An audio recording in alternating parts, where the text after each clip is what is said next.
Good afternoon. It is 3:01. I'm Joseph Bonanno, live from the 104.5 The Zone Circus Sports Studios. The Titans will host the Seattle Seahawks on Sunday at Nissan Stadium. The league company countdown to kickoff begins right here on the Zone at 9 a.m. The Titans radio coverage takes over at 11 with kickoff at noon. The Titans have already ruled out wide receiver Elagayo Manor, safety Xavier Woods, and defensive back Kendall Brooks for Sunday's game. In college football this weekend, number 8 Oklahoma hosting number 22 Missouri at 11 a.m. Bo Pribula is expected to make his return for the Tigers. Number 7 Oregon hosting number 15 USC at 2:30. College game day will be up there. Number 14 Vanderbilt hosting Kentucky at 2:30 in Diego Pavia's final home game as a Commodore. And number 20 Tennessee heading on the road to the Swamp to try and break a 22-year losing streak against Florida. Vol Network coverage can be heard right here on the Zone with kickoff at 6:30. For your foundation repair waterproofing needs, you need to visit USSTN.com. Breaking news at once on your home for the Titans and Vols. This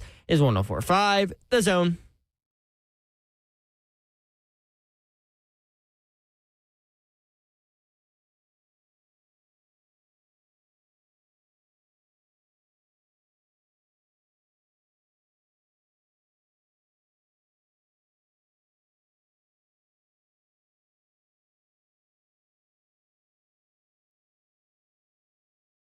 HL 104.5 The Zone, Trash Talk Friday edition. If you want in, 615-737-1045. That's how it works today. A lot going on. Babs is in Boulder in advance of Arizona State and Colorado. Slay is on assignment today. He'll be back on Monday. The executive producer of 3HL is Zeph Dog. What's up? So here's what's going to happen today. Bully. Keith Bully. Nice enough to come in to do the show today in studio. Yes, sir. What's going on, man? I'm chilling, man. Got your little Yankees cap on? Yeah, I bought this last week. I felt like I haven't had a Yankees hat in about 5 years, although I am a Mets fan. I went looking for What? It's a fashionable thing. Yeah, that's all it is in New York. You grew up a Mets fan. Yeah. Mets and Giants?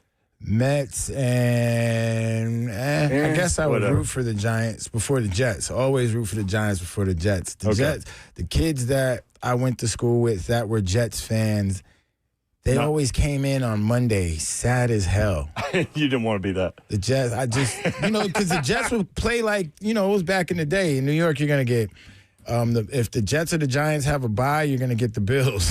You know what I'm saying? So you really get the New York teams. I think I was like 14 when I realized Buffalo was a New York team. That's how far away and spread out New York is. But, never rooted for the Jets. The Jets have always been kind of like how the Titans are now. Like when I was growing up, like they had Ken O'Brien, Freeman McNeil, Mark Gastineau. But the Giants were the shit back. Oops, excuse me. I didn't take off. Back then. You got it up.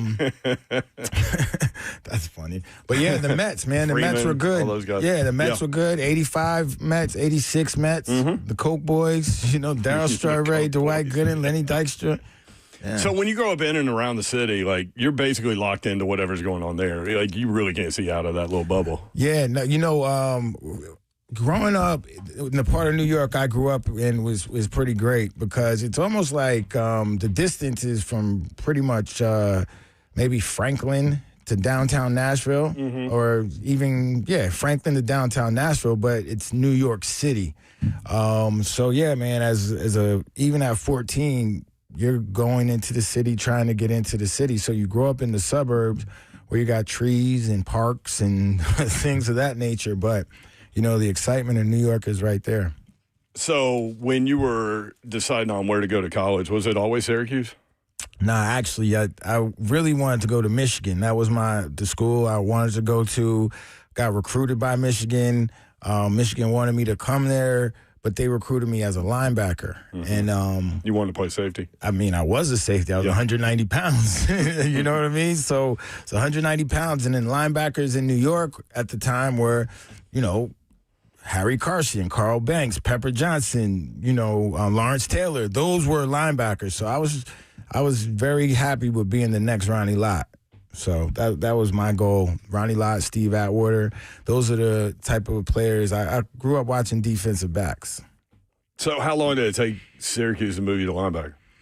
I redshirted my freshman year, and then I played a full season at linebacker. I split time with a fifth-year senior, and that fifth-year senior got a free agency opportunity with the Minnesota Vikings that draft. And I was like, oh, man, that's when I started to, like, focus, like, dang, it was a reality that I can go to the NFL. I'm like, if he got a free agency, I got 3 more years left. And then that spring, they moved me to linebacker.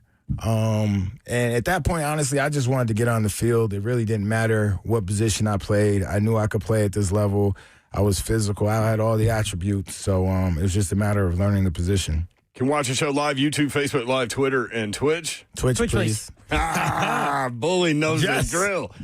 Also coming up today, Tony Vitello is coming in town. Not coming in town. He is in town. Coming in studio, too, at some point when his schedule breaks free. Somewhere at 4, a little bit after. So this is going to be a cool mix. Me and you and Tony Vitello. So we'll talk a lot about leadership and competitiveness and from your perspective, his perspective, how the generations have changed. I've heard you talk about, like, your leadership skills. You were more like matter of fact, like, hey, man, do your job, like, what are you doing, that kind of thing.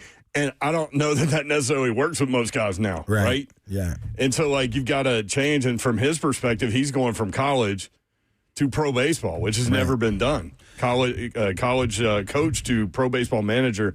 And so there's going to be some things I know you want to ask him about that with regard to that transition. Yeah, for sure. And in the pros, and I don't know a baseball locker room. You know, like I feel like in certain situations, you know, well, in all situations in professional sports, we're all professional and we all get paid to do a job. So if you're not taking your job serious, like, you know, you hear this week, a couple of the veterans on the Titans team are talking about they don't know if the young guys are locked in. Well, you know, get them locked in.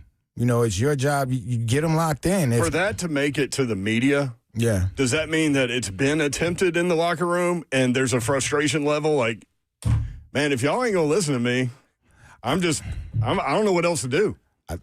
I don't know. Yeah, no, that's a great question because maybe it depends on who the message is coming from. So when I was like, it's tough being a leader because you have to be on point, right? So if you're telling someone to be accountable for something and then, you know, you're not 100% accountable for those same things that you're asking someone younger to be accountable for, you're not believable. So it's a very thin line.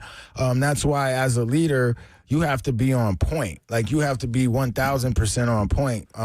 You know, that's why Big Jeff is the guy to lead the team right now because he's playing at that level of a defensive MVP. And, you know, his actions are really speaking louder than words, and he can't help it if the media, you know, runs right to him and puts the camera, puts the mic in his face. You were that guy. You know what I'm saying? Right. Yeah. You know, you're going to answer the questions after a while, it gets pretty redundant. You keep repeating yourself. You keep going out there, balling out, you know, doing your job, and then you're falling short. So at some point, who cares about your feelings in the locker room? Go cry to your grandma. Go cry to your girlfriend. Go cry to your mom. Go cry to whoever you need to cry to, because in this locker room, that's not what we're about. We're about being accountable. And if someone asking you to do your job and to maximize your ability, I told Big Jeff, look, man, you're not cheating yourself. You're maximizing yourself. Don't allow your teammates to cheat themselves by not letting them get the most out of themselves. So if that means calling them out, making them play better, or whatever it is, they'll figure it out sooner It's not than later. personal. Nothing at all. Because at the end of the day, well, the Godfather, it's business. It's not personal. look, it doesn't matter how good you play. Like, you know, Big Jeff, Cam Ward can go out and pass for 350, 4 touchdowns, or whatever it goes, and they still lose. You're still a loser. You know, and my thing was, I'm not a loser, so I'm not going to allow myself to adopt that mentality or walk around like that. So if we're a team, I need my teammates to show the same thing. And if they don't know how to do it, well, let me show you how to do it. Is that something, because you were a leader, is that something you sought out, or is that just something that happened? I think that's just natural because I hate losing. You know, I hate losing. And if you're not the problem, eventually we all sit in there, we watch the film, we all go to practice, we all go to meetings, we all know how things are supposed to be done around this building, and when people aren't doing, you need to check them.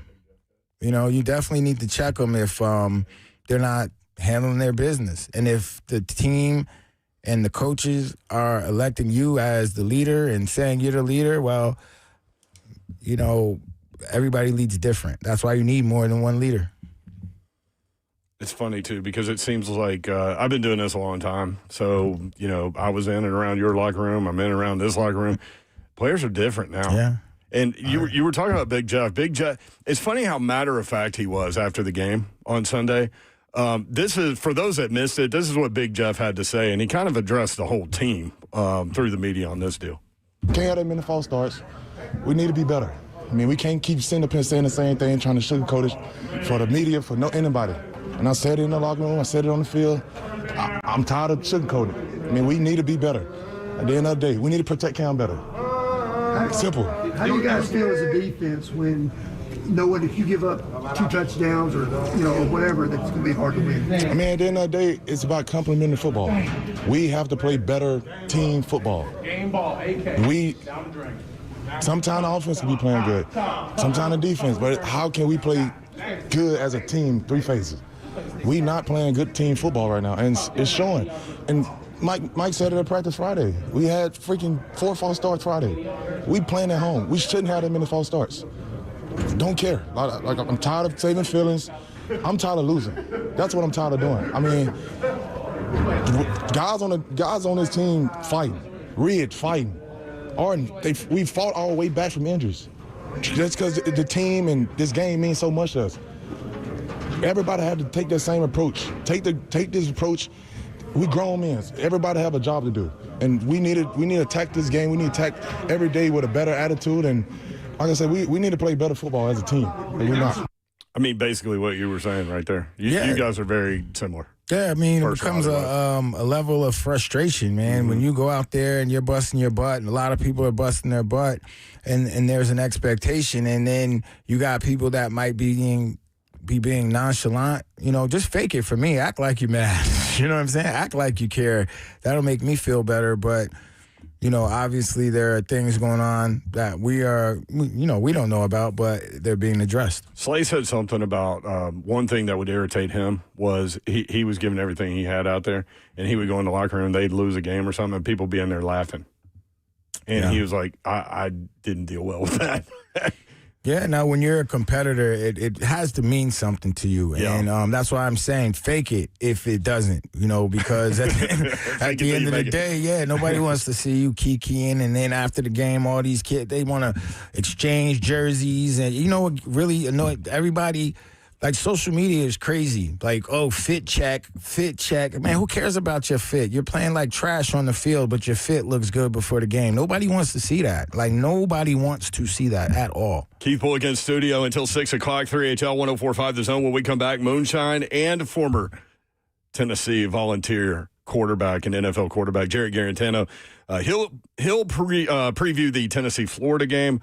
Moonshine's got his blood in the water pick. He's in Montana in advance of Montana State and Montana. That is a big game for him. All that coming up. Again, Tony Vitello in studio a little bit later as well. 3HL 104.5 The Zone.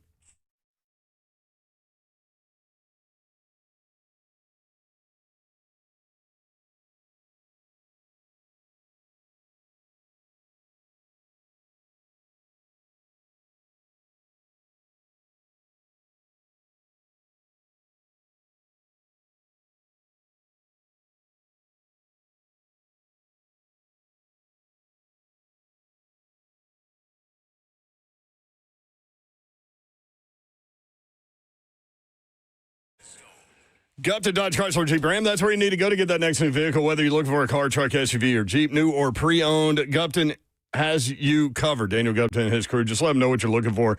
Maybe you need a little more room. Maybe you need something a little cheaper. Whatever you need, they will point you in the right direction. You'll take your test drive, go inside. They will help make the numbers work, and it'll be that easy. Gupton Dodge Chrysler Jeep Ram, 3450 Tom Austin Highway in beautiful Springfield, Tennessee. About 30 minutes from downtown Nashville. Best vehicle buying experience you will have ever had. Check them out this weekend. Get it done this weekend. Maybe you've been thinking about it for a while now. It is the time to get it done. You can check them out online, GuptonMotors.com. All the dealership information is there, address, phone number, deals they have going on in the month of November, all of the inventory, new and pre-owned, right there at GuptonMotors.com. 24 West or Clarksville exit 35 is about 9 miles outside the city. Beautiful drive into the best vehicle buying experience you will have ever had. 3450 Tom Austin Highway, about 30 minutes from downtown Nashville. That's Gupton Dodge Chrysler Jeep Ram.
3HL 104.5 The Zone. Here's what's going on this segment. Number one, Brent Doherty, Keith Bullock with you on this Trash Talk Friday. Yes, sir. Mark Mariani, and then Jarrett Garantano. JG's going to preview the Tennessee-Florida game. I don't know what Mark Mariani's previewing. Montana State at Montana. Is that where you are, brother? Oh, buddy, Missoula, Montana is the place to be on this earth right now, baby. What's the weather like up there? Brent? Oh, you boys would be living right now downtown Missoula. Really? Holy, hey, listen, it's only about 40. It's 40. The sun's out. The maroon is flocking up here. I mean, the flights last night were just a party landing in Missoula. So it's on the 124th Brawl of the Wild. So, I mean, you guys find me a rivalry that does that, I'll wait. Hey, I'm all about the college experience at this. I went to my first UT game, so I definitely would be down for Missoula. What is it, Missoula? Montana? How do you get to Missoula, Montana, Mark? You got to, you on a UPS flight or something? Hey, we make it tricky, bro. We're not trying to give that. We're not trying to give that golden ticket to just anybody. All right, we make it very difficult to get here. Well, 9-2 Montana State at Montana, who is 11-0. Mark, your Montana Grizzlies. What do you think about this game? Oh, really? We're gonna break this one down? Yeah, hell yeah, buddy. dude. Hey, listen. The playoffs are at Vanderbilt. So God help us all if your Montana guys are rolling around Nashville on the Pedal Tavern. Oh my God! Here's the deal. It's if you guys tomorrow at 1 p.m. Central. Mm-hmm. I know there's a lot going on, Bully, but you just mentioned a college atmosphere. If you want to see how we do things up here in Western Montana, you freaking tune in to Grizzly Stadium tomorrow, Montana versus Montana State. Listen, you guys will love this. At home, we are 2.5 point dogs, baby. Oh, what in the world? Is this where we're going with the blood in the water, Mark? Can I already count on this? Weren't y'all good last year? Listen, they're 11-0 right now. Wow, and y'all the dogs at home. You must be playing some dogs. we have a Walter Payton Award finalist at quarterback. We got a nasty little utility all triple threat wide receiver running back combo in Wortham. We have Eli Gilman, who's smashing all the school records on offense. But such is life sometimes. Our defense just gotta hold up, baby. Just gotta hold up. We can't be having a 50 burger to win this game tomorrow. Wow. So, and here's the deal, real quick. It's number 2 versus number 3 in the country. Okay. Winner wins the Big Sky Conference.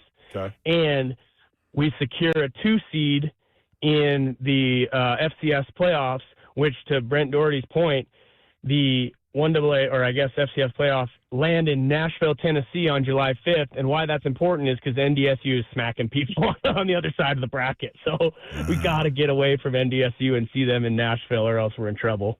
Well, you just made that game very interesting to watch. I might have to check that out for real. I won't skip it when I see it on the tube tomorrow, for sure. Dude, do me a favor. 1 o'clock Central. It's listen. It's the number 1 atmosphere in FCS, and there's not even a close second. We have more people going to our games right now than Syracuse. Oh, my bad. Wow. No, my bad. Sorry. Damn, Mark. You know what? I'm going to let you get that one, Mark. I'll be back. I just No. I'll be back. Take that. Take that. Hey. Hold it. That was a good one. I'm just kidding. No, it's good. We have a pretty awesome sick one. game day atmosphere up here, man. It'll be a good day. Well, good. So are you going with blood in the water? Are you going Titans plus the 13.5 money line? No. Oh God, dude. No, absolutely not. This is one of the worst matchups we have coming in. Dude, a get-right game for the Seahawks. Sam Darnold throws 4 picks last week. Mm-hmm. This defense is just foaming at the mouth and just gets after quarterbacks, even though they didn't get after Stafford too bad last week. But, no, dude, we got to here's my thing about our boys, man. It's really hard to watch. It's hard to tell fans to be patient, but when I sit down and watch these games, Calvin Ridley goes out 3 plays in the game last week, and I'm just going, what is going on? Alec Ayuman are not playing. It's painful. But these reps, if we can keep Cam healthy, these reps are going to be gold for him. He needs them.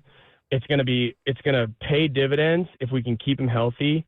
And I think Bully would echo this, and my evaluation is the one thing that I want to see down the stretch here as we continue to be abysmal is he's got to find his check down. Bo Hardigree and Nick Holtz have got to get him some outlets because he's taken way too many sacks, and he just has to get the ball out of his hand. So down the stretch here, if there's one thing I'd like to see from Cam, he has been making throws. He has been standing in, taking shots in the chops.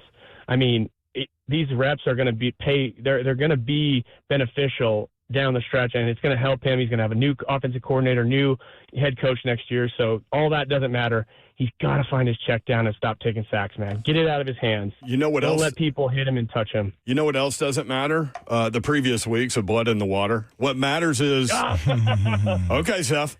We're good. What matters is right now, Mark. What matters is this weekend, Mark. Hey. What matters is you know what time it is. Getting that dub, Mark. Hey, listen, man. Let's go, Shine. Hey, it's one thing when you back the dogs back into a corner and you have to slam the locker room shut and chain the doors all against the world. It's a different thing when you back the Montana Grizzlies into a corner, baby. The Montana Grizzlies, you're giving us 2.5 points, the 124th for all the Wild. We don't want them, baby. We do not want them in Washington Grizzly Stadium tomorrow. 1 o'clock Central. We're about to pistol whip these Bobcats. FTC. Do the math. You know what that means. Here's what time it is. It's time for the Montana Grizzlies to dominate, and here's what we sing. Up with Montana boys, down with the foe. Good old Grizzlies will triumph today. Let's go, the theme baby. song. Hey, I couldn't go anywhere else on this beautiful Friday afternoon. It's flowing in downtown Missoula. There's probably someone fly fishing in the river that looks like Brad Pitt. Is there any alcohol flowing in Missoula? I've told the boys, hey, I don't know if I should say this. I told the boys, I got this thing. I got to do it. Have the JMO shots ready when I get back to the bar. So you just stepped outside real quick. Hey, I've been keeping it calm. It's 2:30 here now, and now it's go time, guys. The party has arrived. Bubba and Dixon says on YouTube, Montana better hope their defense isn't just a pretty view. Bozeman's coming to collect. He said, I took one online class at Montana State just so I could troll moonshine. Hey, Bubba, I'm going to find you next week, bro. You better show up in the chat again. I want you to take this call. I love it. Hey, listen, there's a little skinned bobcat running around the bar down here in the Missoula Club in downtown Missoula, so I'm going to go find that bad boy. All right, enjoy some brown water for me and Bully, man. All right, you guys have a great weekend, man. We'll talk to you soon. There he is. Mark Mariani Moonshine. He's going with his Montana Grizzlies. No surprise there. 11-0. Underdogs at home. How about that? That's wild. That's crazy. That's wild out there in the wild. That means their defense is very porous. I'm with you. What do you do in Missoula, Montana, man? I've seen hiking. Yellowstone, I feel like you do a lot of hiking. Hiking? Is that something you're into? I would. I need some bear spray, a knife, and a gun. I'm telling you, and some rope. Well armed. You're not doing it without those three things. And some rope and a lot of water. A lot of water in case you get stuck out there. And honestly, if I'm hiking, I gotta hike with one of my white friends. At least one of my white friends has to be there because why a white guy? They're gonna survive in nature. I know my homies. Look, trust me. I'm going with one of my foster brothers. Somebody. White guy has advantage in nature. They're definitely Boy Scouts. Were you in Boy Scouts? No. Oh, okay. Cool. I was in Cub Scouts for 1 year. Something Scouts. You know something about outside. I didn't want to tie knots, man. See, yeah, I definitely have to have. Preferably, I know a lot of cool. I met a lot of cool country, but I prefer a country boy. That's and not me. in the That's country, definitely not me. and then in the South, it doesn't. You don't have to discriminate. But in the North, you got to discriminate. I'm not going hiking with no brothers in New York or from New York. Now, staying in the city. Oh, yeah, in the city, we're good. Even if you hit Bear Mountain in the Peekskill, we got black bears. So. Oh, man. Dewey Cheatham House says it's 43 degrees is the high in Missoula today. I'm not ready for that yet.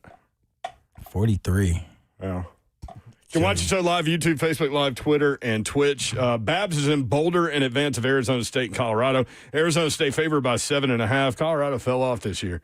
7 o'clock on ESPN2. She'll be on the sideline there. You can check her out. Slay is on assignment today. He will be back on Monday. A lot of basketball action going on. You already watching basketball? I am. Yeah? I am. I like it's hard to take my eyes off North Carolina. They're freshmen. Caleb Wilson. Whoa.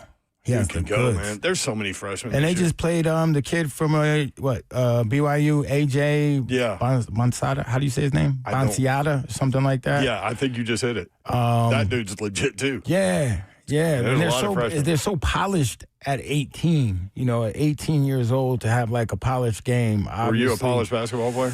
Nah, I was definitely not polished. Just moving people around? Nah, I was very athletic. I averaged I averaged 24. You said you were 190. Yeah, I averaged 24. I could jump. I had all the attributes, but in ninth grade, I knew early there was no basketball future for me. One of my AAU partners, Rashmel Jones, was a true hooper, and he played. In ninth grade, I knew I wasn't playing basketball because he was my teammate, and I couldn't do a quarter. 24 a game though. Yeah. I mean, it's high school basketball, though. Well, I'm not throwing up 24 a game. We're different athletes. That is definitely true. Jared Garantano joins us now, former Tennessee and NFL quarterback. JG, you got me. You've got Keith Bullock, former Titans linebacker. Did you play basketball in high school, too? No basketball, went to a private school where everybody kind of specializes in their sport, but I definitely, for certain, wasn't putting up 24 points a game, so I'll definitely throw that out there right now. What high school did you go to? I see you out of North Jersey. Mm-hmm. North Jersey, and I watched you play. I think it was your last year. And in the Giants. A couple of Giants games. Yeah, cool. You were a Nike Spark kid too, right? Yes, sir. I remember. I was a coach up there. I remember when you came through.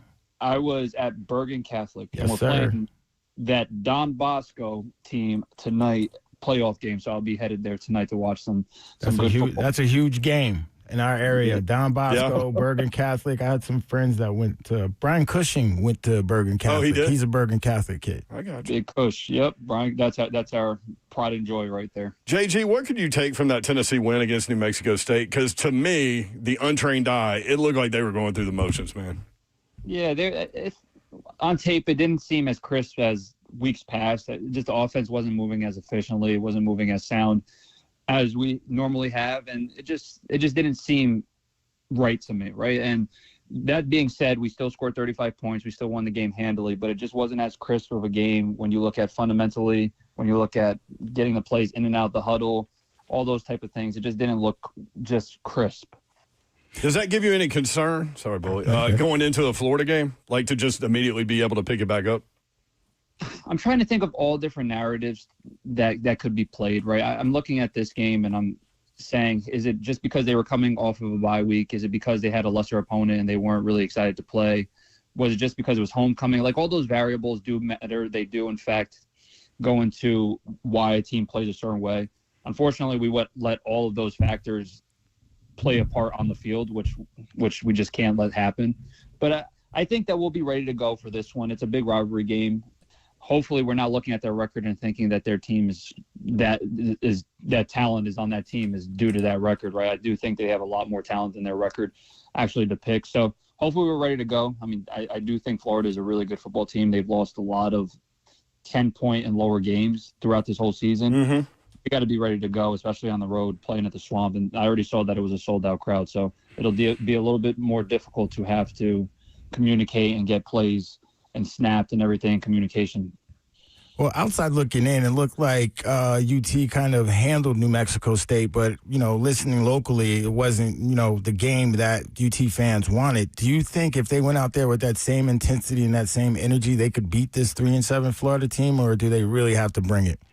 That's so tough, right? I do think if they do bring that same exact intensity, I think it would be a long game. And with Florida, they do start fast. So if we go out there and we just bring that same intensity early on, they're gonna jump on a lead, and they play way better now. And they also are bringing back one of their best players on their football team at the defensive line position. So that'll make it a world's difference versus their defense as well. They are banged up all around, so it could be a lesser team, but that just you guys know how rivalry weeks go, right? You're always going to get the best punch, the best shot that you can possibly get from the opposite team. So looking at last week's film and then saying, are we going to be able to really beat any SEC team. It would be tough to say just because that what we put on tape wasn't our best showing. And with that being said, still, I mean, our defense played a really good football game. They had a couple of chances to score inside the red zone last week that they didn't. But I can't imagine us having much success in any SEC games coming out like we did with that performance. I never got an opportunity to play in the Swamp, but it's historic. What is that like as an opposing quarterback, and does it take long to settle in? First word, it's not scary, but it's a cathedral, right? Growing up, when growing up, I remember loving Florida. I loved Tim Tebow. I loved Urban Meyer. Every kid did. Percy Harvin, other than the one. Percy Harvin. Great teams. They had such great teams. And, at that point, they were just the poster boys of college football. Every kid that played football wanted to go play at Florida Gators, or they wanted to be at Oregon, right? So looking at those things, and then looking at their stadium, the Welcome to the Swamp, and seeing it on the video games, it was just like a dream come true as a kid to sit there and say, you want to play for them. So the first time I was able to go there, I always was taken back, right? Going into other SEC teams and going into different stadiums that I've never been before, because it was always things that I saw growing up, and it's always the things that I dreamed of. So stepping foot there was almost like a little bit of a shock, because you're like, wow, you're actually living out your dream. Obviously, Keith, more than anybody, you got to snap out of it very quickly. Yeah. It's paid preparation, but it was absolutely amazing to live out a dream and play at a school like that. And, of course, now my feelings are way different than when I was a kid. I can't stand Florida now. But I mean, just being able to step foot and being able to play against them, it was a dream come true for me. Unfortunately, I didn't play very hot versus them. That was probably the worst team that I played with. They used to send a lot of pressure at me. They hem me up a little bit in the backfield. But it was a really great experiences, and being able to do it and being able to play at those games were, like I said before, a dream come true. I think defensively that's what Tennessee's going to do to Florida, right? Like try to get after DJ Lagway. No surprise there. But offensively, JG, what does Tennessee need to do to come out with a victory? I would assume they need to try to get the oxygen level out of the Gators early. Fast, right? When you're going against a 3-7 football team, you're trying to eliminate the crowd and eliminate their hope as fast as possible, right? And this is a Florida team that when you look at their first half stats compared to their second half stats, they are not even close to the same. They have struggled tremendously in the second half. They've had leads versus really good opponents. They've had leads versus Ole Miss. They were in a really tight game with Georgia. They lost a nail-biter before. They also won a really good one versus Oklahoma. But they've lost – I forgot who they lost a nail-biter to, or USF. They really have struggled in that second half. So they're a team that really relies on their first half positives. If we're able to go out there and jump on them in the first half and kind of get their crowd out of it, I think that will lead to a ton of success for us. But if we prolong this thing and let them have some hope, the crowd's going to be involved. It's going to be hard for us to get the plays from the sideline, the communication factor, and we all know that we go tempo offense. So that always throws a wrench in everything, too, with how hard it is to be vocal and how hard it is to get your signals in. So we got to be able just to jump on them early. And defensively, I think that we're going to play a good game versus them. Right? DJ Lagway has had some turnover troubles. He hasn't played as well as everybody thought he was going to play in the preseason. That is not to say that he can't come out there and play his best game of the season, though, just based off his talent level, right? He's still a very talented kid. Hopefully it doesn't happen, right, for our sake, but we have to honor him and respect him as such because he has the ability to go and bust a 50-yard run or really throw for 300 yards and 3 touchdowns. He has that capability, and we just got to honor him and go in there with a ton of respect, even with their record being that. Well, it seems as if the Vols have an outside shot at maybe the playoffs. But that being said, do you think that the player in this day and age, once they are eliminated from playoff contentions, bowl games mean anything? It's so tough, right? Because everybody just has created such a strong narrative on the college football playoffs, right? So just being one of those top 12 teams, it's everybody's goal. It's everybody's kind of what they're chasing after. So as soon as that's kind of out of the picture, is it safe to say that anybody out in the top 25 had a down year? I don't know. I still view it as a positive. I think for the players' sake, they'd like to still get to a really good bowl game and finish the year as a 10-win season. But with the skepticism with college football and how everybody views it, they view it as anybody that's not in it, really, who cares about the bowl game. I think that it's a remarkable job being able to go 9-3 and 10-2 or whatever it is, and still being able to play in a big time bowl game. So I think the boys still have a lot to play for. Obviously, next week's going to be another huge test going against the hometown rival and going against a team that could possibly still make it into those playoffs. But it's just another great opportunity for the boys just to go out there and still finish the season going 2-0 and playing for a great bowl game, getting to the win season. What's crazy, too, if you look at Aguilar's numbers, and we've kind of talked about this, if he stays injury-free and plays these next two out, the bowl game, he's got a chance, JG, to be number 2 all-time in terms of season yardage, which is crazy to think about a guy that wasn't even there until May. You know what I mean? No, he's having a record-setting year, and with that being said, too, we have the capability of 2 receivers going for 1,000 yards, which is done in Tennessee history, too, which would be incredible. So there's still a lot to play for. I know guys, and you guys know as well, like, guys selfishly still want to get their stats up. They selfishly still want to put on really tape just because they want to go to the next level. So in my eyes, I think they have a lot to play for. And obviously Joey's perspective, this is his last year of college. He's going into the NFL draft. So he wants to put out good tape and not put anything bad on tape that signals, hey, stay away from this guy. So with him playing well in these next 3 games, he could really sit there and have one of the best quarterback seasons in the history of the University of Tennessee. So how's it play out? JJ, what you got? I think we feel like our offense didn't play as well last week, and they still scored 35. I think that we'll score 34. It'll be 34-23 us. 34-23. 34-23. They'll come out hot. They'll win the first half, and they'll play really good in the first half. But I think towards the tail end, third quarter, fourth quarter, I think we kind of sail off. We just have more depth. They're banged up. And they are banged up. We are. I will say that we aren't that bad of a second half team. I do think the coaches make really good adjustments at halftime, and I think we'll be able to do that. You can find Jared Garantano on YouTube breaking down Tennessee offensive film. Jay Garantano, go ahead and rate, review, subscribe with him there on YouTube. JG, always great talking with you, man. Appreciate you. Good. Have a good one. Nice talking. There he is. He's Jared Garantano. Florida has 17 players on the injury report. Yeah, that's crazy. So 12 are out.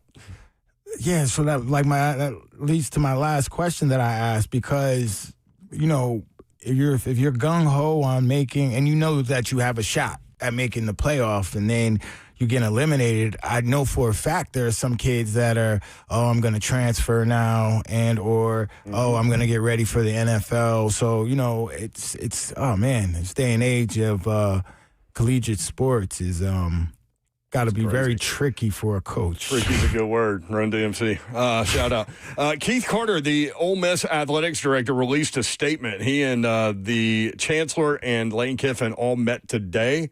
He's got a little nugget about when an announcement will be made. We'll read this statement for you when we come back. We'll also talk a little high school football with Garth Bolden, the high school power hour coming up tonight from 9 until 11. We'll get you ready for that. Brent Doherty, Keith Bullock, 3HL 104.5 The Zone.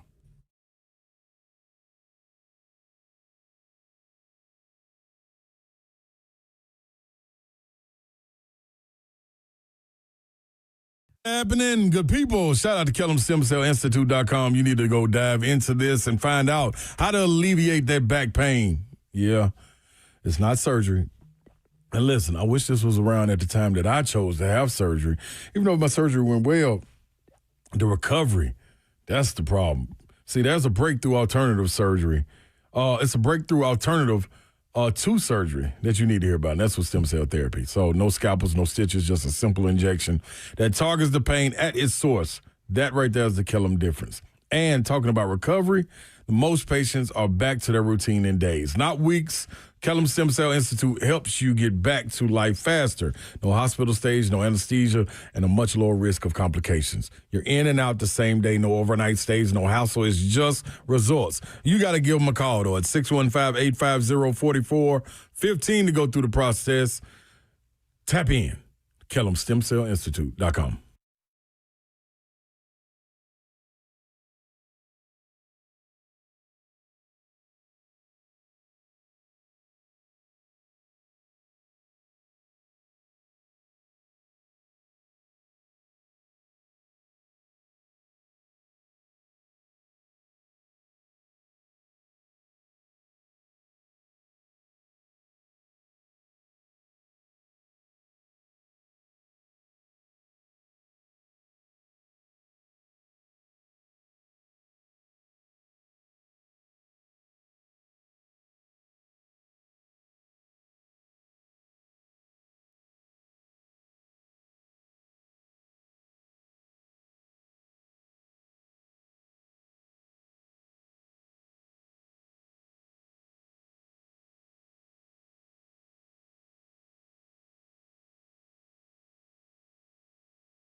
3HL 104.5 The Zone.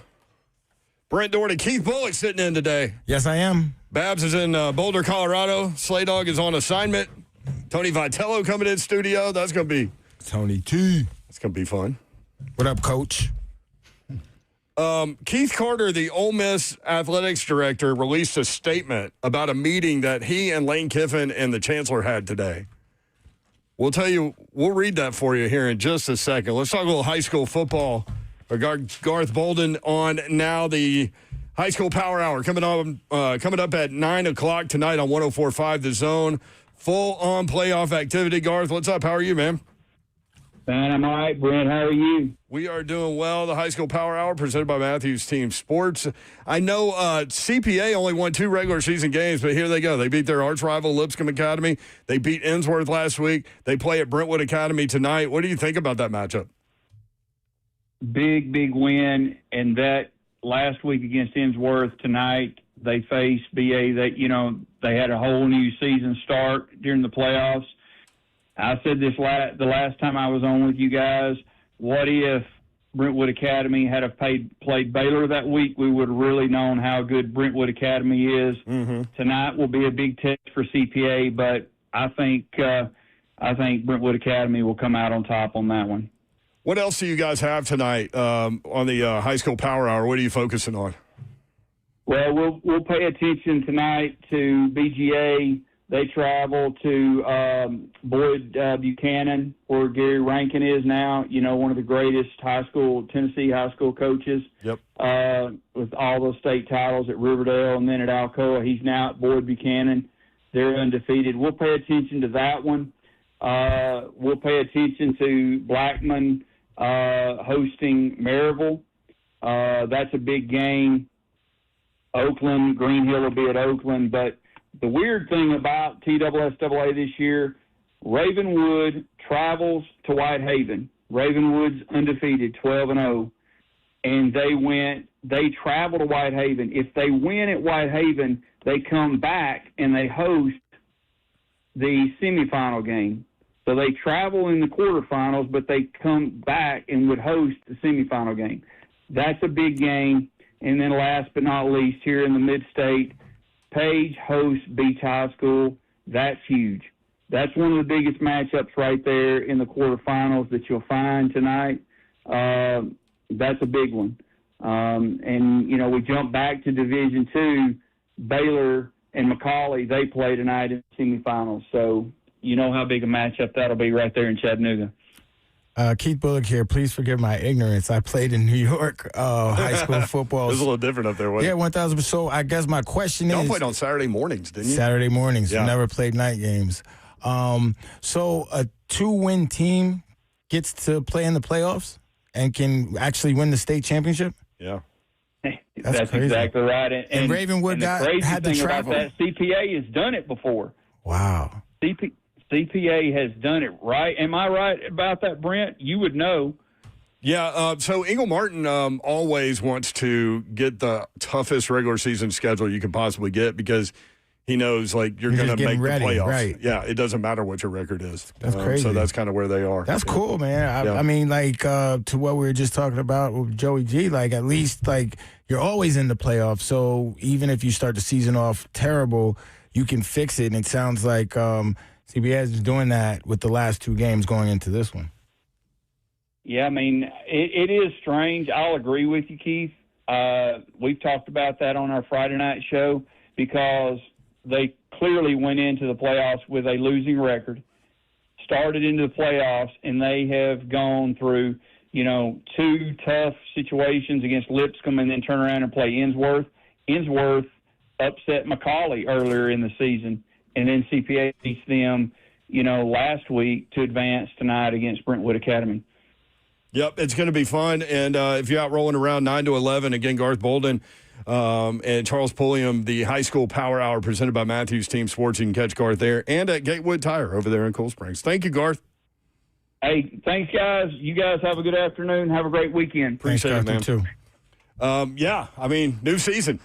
Yeah, I Basically. mean, we've I remember my high school, we were terrible until my junior year, the best. And it season wasn't that way then, right? Yeah, you had to earn your way in. Yeah, it was we went 9-1 and we only got to play a bowl game. You know what I mean? Yeah. The next year my senior year, we went 7-3 and we only got to play a lesser bowl game. So you had to win the conference, and we lost. The one loss that we had was to the eventual state champs who came out of our conference, but that was our best record ever in my high school's history. Some news from On3.com. Tennessee quarterback Joey Aguilar has joined Diego Pavia's lawsuit against the NCAA's JUCO rule. The suit argues that playing junior college should not count towards D1 eligibility, so wanted to throw that out there. Also, the statement from Keith Carter, the Ole Miss athletics director. Of course, everybody kind of following this Lane Kiffin thing. Is he going to stay at Ole Miss, go to LSU, go to Florida? Now there's a report out of Penn State that Kalen DeBoer is their target. So maybe Alabama opens up. Does Don't Lane you just Kiffin love wait this for in that? the middle of the season? It's incredible. This is like our soap operas, like back in the day, everybody watched the stories or whatever. Sure. This is that for us.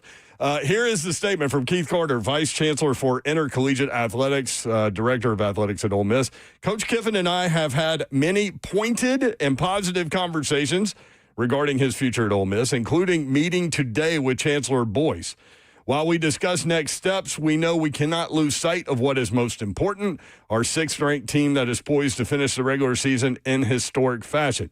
Despite the outside noise, Coach Kiffin is focused on preparing our team for the Egg Bowl, and together we want to ensure that our players and coaches can concentrate fully on next Friday's game.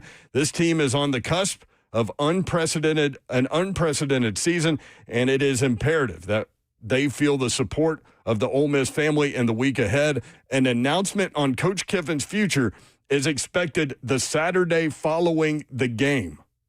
We'll talk about it next. 615-737-1045.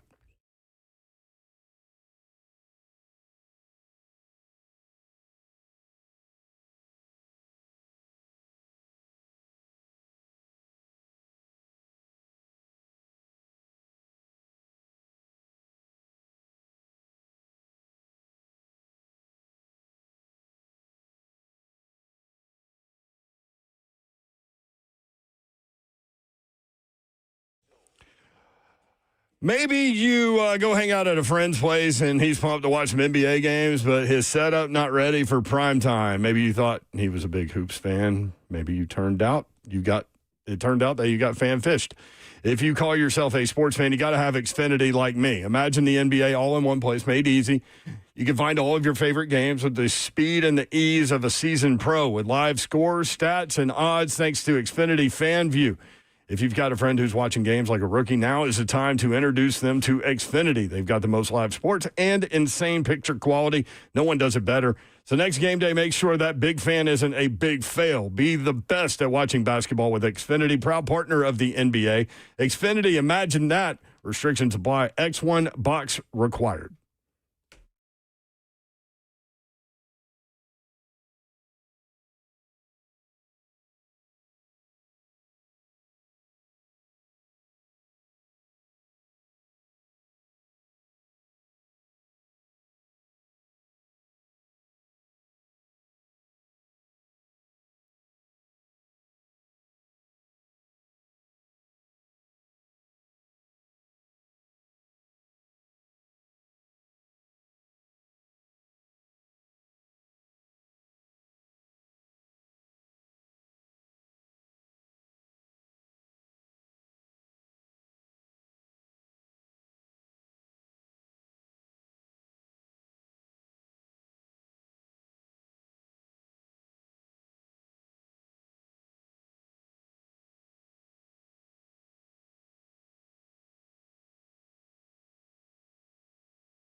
Good afternoon. It is 4:02. I'm Joseph Bonanno live from the 104.5 The Zone Circus Sports Studios. The Titans will host the Seahawks on Sunday at Nissan Stadium. League Company countdown to kickoff begins at 9 a.m. Titans radio coverage takes over at 11. Kickoff is at noon right here on The Zone. The Titans have rolled out wide receiver Elikayo Manor, safety Xavier Woods, and defensive back Kendall Brooks. In college football news today, a report just came out from On3 that says Tennessee quarterback Joey Aguilar has joined Diego Pavio's lawsuit against the NCAA, making sure that JUCO years do not count against eligibility. So keep an eye on that. Also, Ole Miss AD Keith Carter announced that the decision for Lane Kiffin's future with the program will be announced next Saturday after the Egg Bowl.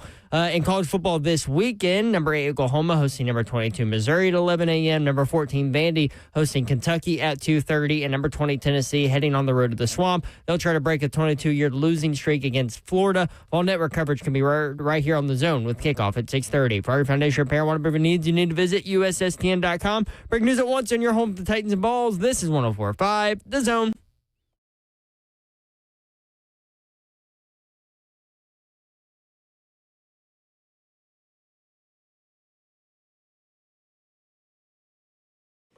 HL 104.5 The Zone. Brent Doherty with you on a beautiful day in the Music City. I know you hear that and you look outside and you're like, it's not beautiful, Mayor. At all. But if your feet hit the ground today, which I assume they did, or you wouldn't be listening, it is a beautiful day. It is an opportunity for you to walk this earth another day. Titans hosting the Seahawks, Tennessee at Florida, Vandy hosting Kentucky. A lot going on. College basketball. We're wide open this hour. Babs is in Boulder in advance of Arizona State at Colorado, 7 o'clock on ESPN2. You can see her on the sideline there. Detective Dawn will be out and about. Arizona State favored by 7.5. Slay is on assignment today. He'll be back on Monday. Keith Bullock in studio. Yes, I am. Wearing the Yankees hat, although, see, the reason why I asked you about the Yankees hat, it was because I thought you were a Mets fan, but I wasn't sure when I saw that hat. It's like But it's a fashion thing for you? Yeah, I mean, it's like a New York staple. You know, the Navy goes with just about everything. It does. They make a Mets hat that in the Yankee Navy, but I guess that's only in New York because I did go into Lids looking for that hat. Didn't find it. So out you come. So out I come. Tony Vitello is going to join us in studio at some point. He's got a tight schedule, but he's going to work his way in here. Bullies Pod. Bullseye View, man. TV. Bullseye View TV. Yes, sir. What you got going there, man? Oh, man, you know, I had an opportunity, like, I've always had opportunities. People ask, I've been on podcasts, and, you know, I'm actually creating a channel. So, like, I have different content on Bullseye View TV channel right now. Like on YouTube? Yeah, on YouTube. So, right now, it's Bullseye View TV. The main show on that is Bullseye View. I've been interviewing, right now, former Titans, right? Building my foundation. It's football season, so... I saw Samari Roll on there. Samari Roll was on there. I got an episode coming from Derek Mason, Stephen Tulloch. I had Lindell White. Albert Hainsworth is a common guest. I plan to have a bunch more of my former teammates and former Titans because at the end of the day, with Mike Keith gone, these people don't really know the history, you know? So who else better to give the history but us ourselves? So, you know, just having a little fun with it, see where it goes. And then I also have another segment that I call What's Good in the Hood. You know, I've been an entrepreneur. I've been a business owner the last 5 years with Just Love in Franklin. Mm-hmm. So, you know, as I'm transitioning out of food and beverage into this creative space, you know, it's cool to get out there and interview the people. Well, now that I know what it takes, you know, interview the people that have built things up from the ground, entrepreneurs, tastemakers around Nashville, because as the city grows, I feel that, you know, the pulse of the city are the people that have been here in this community, you know, 20 plus years, 10 plus years building before all the bright lights and glitz came in. So it's cool to really get those stories of, I guess, old school Nashville, because it's definitely fashion forward now. There's a Hermes store in Nashville. Who's buying Hermes? It's moving fast. I'm not buying Hermes. I love the interviews you did with Slay Dog a little while ago. I had Slay Dog on. He gave a great perspective of, his life because, and also like everyone hears Ron Slay on the radio now, but how did you get to this point? What happened at UT? What happened between UT? I think everyone should go listen to the Slay interview. Those that definitely are fans of his and 104.5. I'll actually over this week will re-release some of those clips and episodes. Slay's was great, and yeah, I'm just building more out.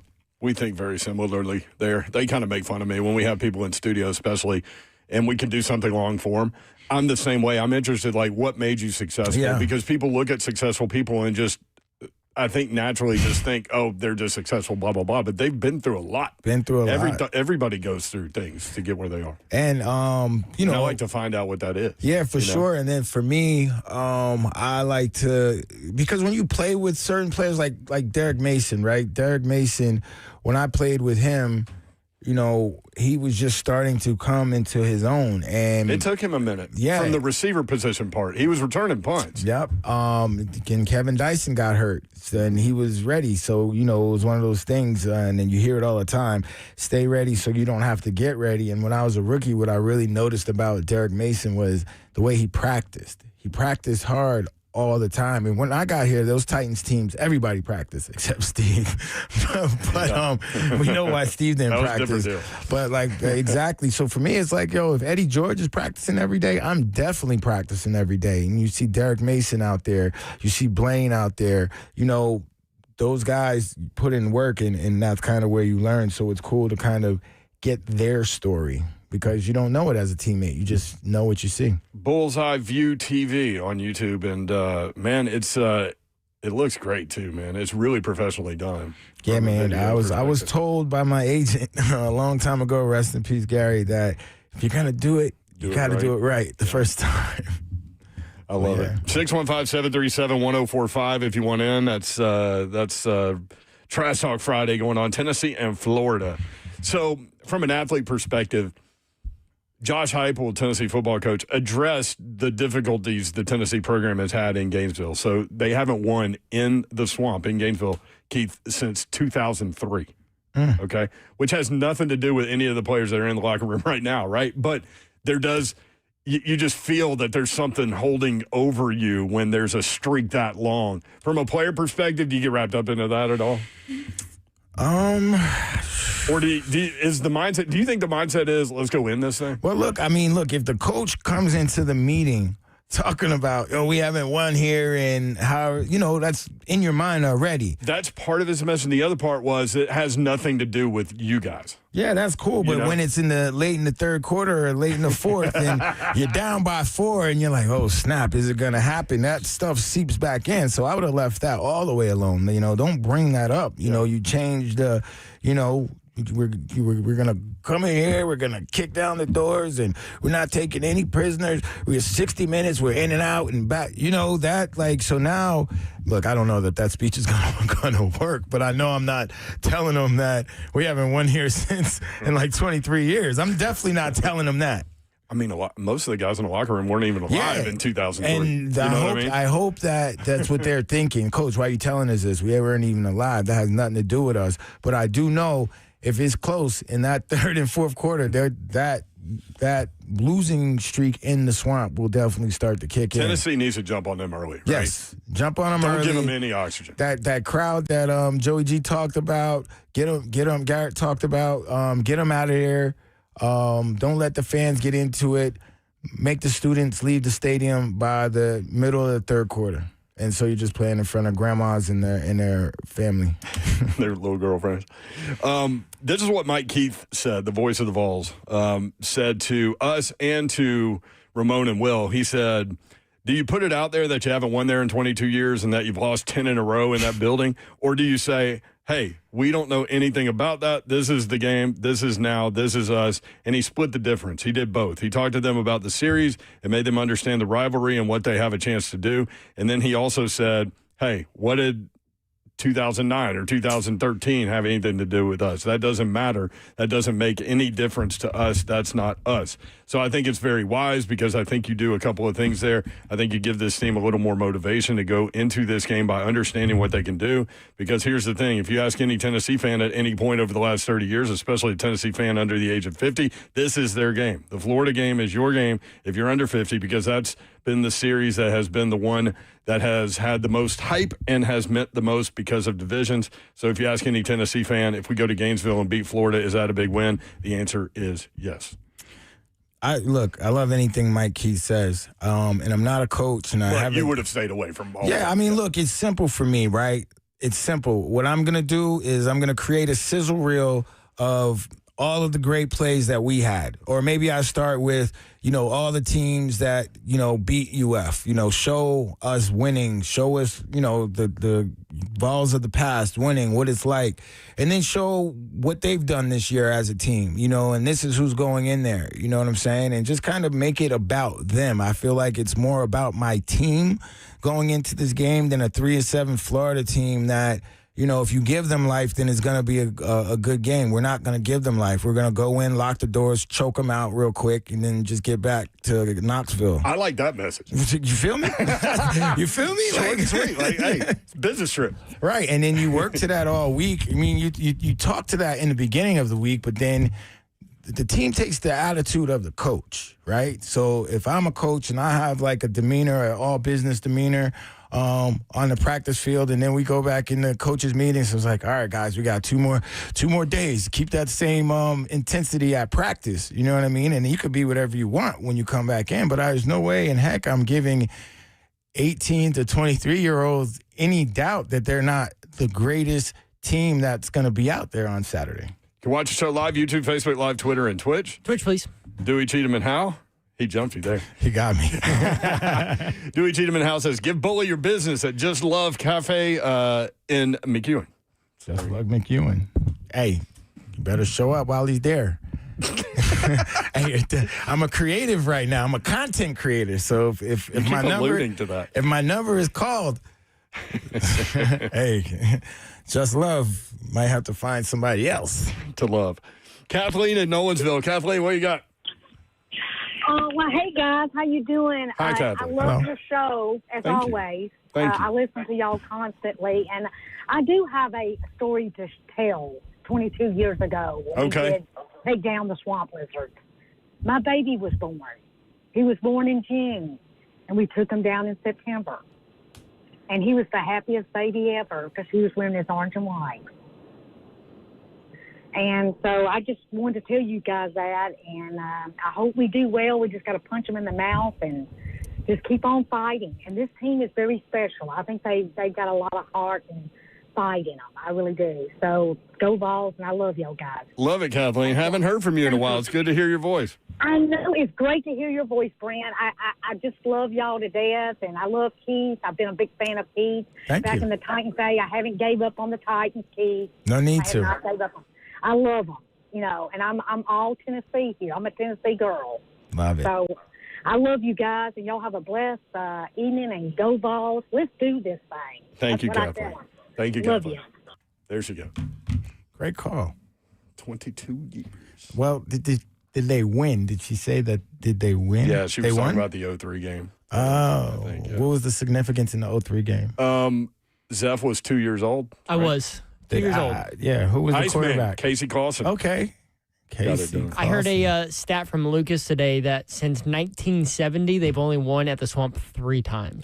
Did Peyton Manning ever beat the Swamp? Nope. I mean, beat the not obviously. Nope. He never beat the Gators. The 3 times since 1970 were in 1971, 2001, and 2003. Look, I say like 2001, Tennessee was a 17-point underdog, and that was John Henderson, Albert Hainsworth, and all those guys. And they did this prowler package that they hadn't shown all year.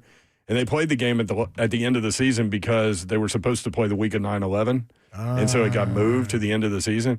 Tennessee was 17-point underdog. They did a prowler package, hadn't shown it all year. And that was Albert and Big John walking around pre-snap. Right. And so they didn't know where they were going to be when they snapped the ball, and Tennessee won that game. But not at the Swamp. Yeah. That was the last time at the Swamp? No, 2001. They won 2001, 2003, and that's it. Only 2 times All right. that I've been alive, and I'm 52. You know what? I will never be a VFL, but I am a VAA this weekend. Let's go Vols. I love it. We'll be right back. 3HL 615-737-1045. 3HL powered by Spring Hill Heating and Cooling. SpringHillAC.com.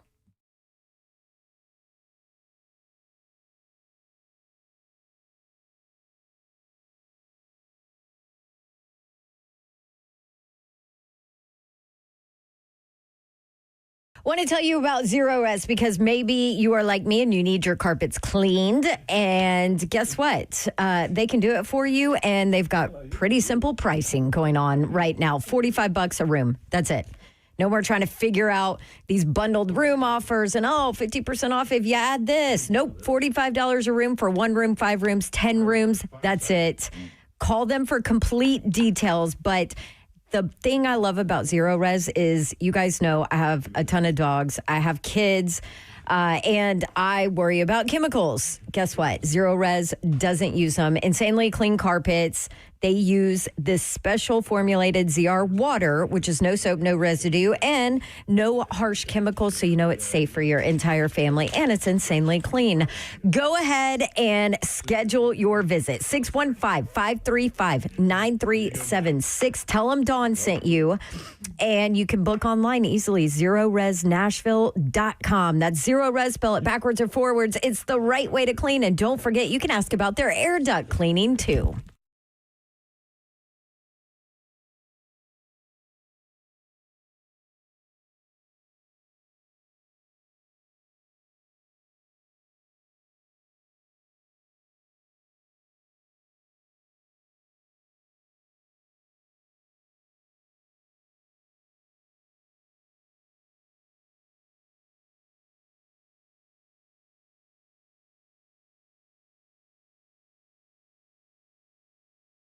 All right, holiday gift giving season is upon us, and I have the best one ever for parents, grandparents, aunts and uncles, best friends, all of that. A gift that brings your favorite holiday traditions and memories to life every single day. That would be Aura Frame. What is Aura Frame? Well, let me go ahead and tell you about it. Basically, it is a frame where you can load unlimited free photos and videos.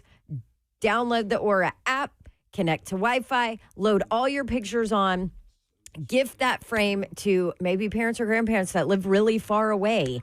And you can put all their grandkids' pictures on there. Preload the pictures before it ships. You can personalize your gift, add a message before it arrives. Boom. I'm telling you, we did this for my parents last year, an Aura frame, and they absolutely love it. And I can just edit it from my app here in Tennessee, and then they get it updated in Georgia and get to see all the kids and dogs and all the things. So for a limited time, visit Aura Frames. It's AURA, by the way, auraframes.com. Get $45 off their best-selling Carver matte frames by using promo code DAWN, DAWN, at checkout. That's auraframes.com. Promo code DAWN. Exclusive Black Friday, Cyber Monday deal is the best of the year. So go ahead and order now before it ends, and you can win the holidays. Don't forget, DAWN, DAWN, at checkout. Terms and conditions apply.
Smashville hockey. Around here, it can sound like a language of its own. But hey, if you can pronounce Demumbrian, then names like Yossi, Shea, and Marchessault will roll right off the tongue. Nashville Predators, only in Smashville. One of the largest sports books east of the Mississippi, Circa Sports Kentucky, is now open. Catch all your favorite games on an 80-foot screen with stadium-style seating and live VSiN broadcast daily. Circa Sports, now open at the Mint Gaming Hall, Kentucky Downs.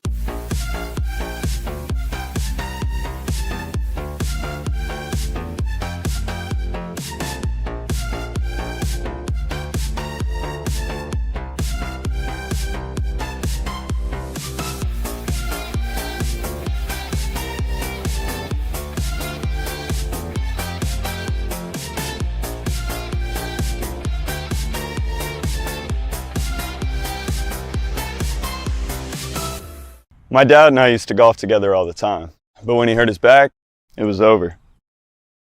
To have your son want to spend time with you is amazing. That's why my chronic back pain has been so heartbreaking. Surgery, fused bones, long recovery. No way, not for me. A friend recommended stem cells, so I gave Kellum Stem Cell Institute a call. I'm glad you're out on the course. Yeah, it's really good. Call the Kellum Stem Cell Institute today. Swing still looks just okay though.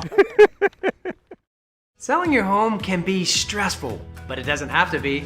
Get a guaranteed offer from Mark Spain Real Estate. There are no showings, no open houses, no stress. Work with the #1 real estate team in the U.S. and close with confidence. Go to markspain.com today. Let's face it, buying a vehicle should be straightforward and stress-free, and that's exactly how Two Rivers Ford has been doing business for decades. This locally owned dealership has a non-commissioned sales team whose only focus is to find you the right vehicle at the right price without the pressure. So you'll actually have a fun car buying experience. Great prices, easy financing, and a non-commissioned sales team. Two Rivers Ford, the South's most trusted Ford dealer.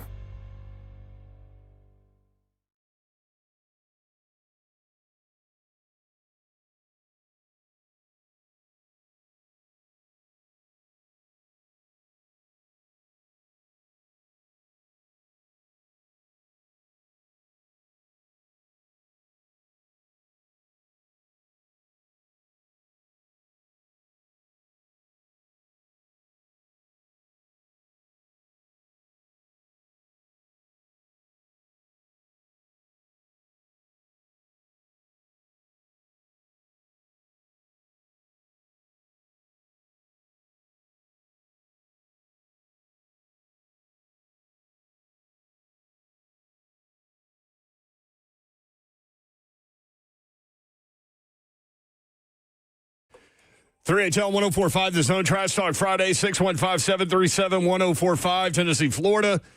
Vandy in Kentucky. Babs is in Boulder, Colorado. She's got Arizona State at Colorado, 7 o'clock. What's Colorado's record? 3 wins, I think. Okay, Prime. Let's go, Prime. They're 7.5-point underdog at home in this one, too. Man, hey. Slay also on assignment today. He'll be back on Monday. Keith Bullock, nice enough to sit in studio today. And you can check out his pod on YouTube, Bullseye View TV. Get done there. Some of the point spreads coming up this weekend. Number 22, Missouri at number 8, Oklahoma. A lot of people like Missouri in this matchup, and it looks like Purbulla is going to play at quarterback. Oklahoma favored by 6.5, 11 a.m. on ABC. Kentucky at Vandy. Number 14, Vanderbilt, an 8.5-point favorite, 2:30 on ESPN. Arkansas at number 17, Texas.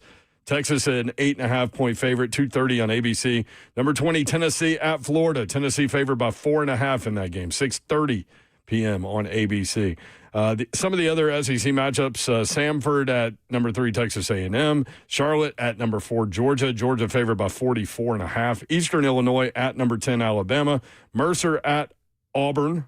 Deuce Knight, the 5-star freshman quarterback, will get the start for Auburn in that game. Coastal Carolina at South Carolina. Western Kentucky at LSU. LSU favored by 21.5. MTSU hosting Sam Houston State. Middle Tennessee State trying to get a win. They are favored by 6.5, 2 o'clock on ESPN+. And then some of the local action, UT Martin at Tennessee Tech. Tennessee Tech at 10-1. They've never won 11 games in a season. Austin Peay at Tarleton State. Tarleton State is 10-1. That's going to be a tough matchup for them. And TSU at Charleston State at 1 o'clock. Some of the action going on this weekend. Who was y'all's biggest rival when you were at Syracuse? I would say University of Miami. And yeah, University of Miami, because that was always the last game of the season. And for us, you beat Miami, you win the Big East. You beat Miami, you go to a bowl championship series game, BCS bowl game. So yeah, Miami, I would say.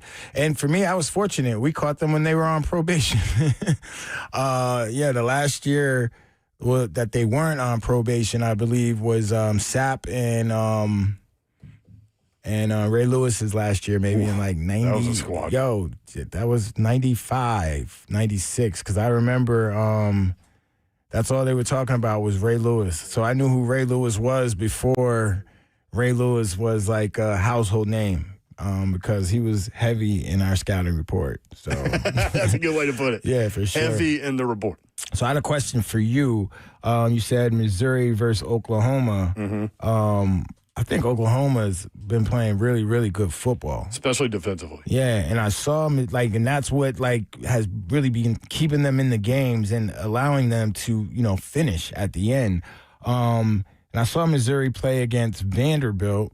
They were all right, but I actually went to that game. I did too. Oh, you did? That was the only first time I went to a Vandy game. The new facility over there is incredible.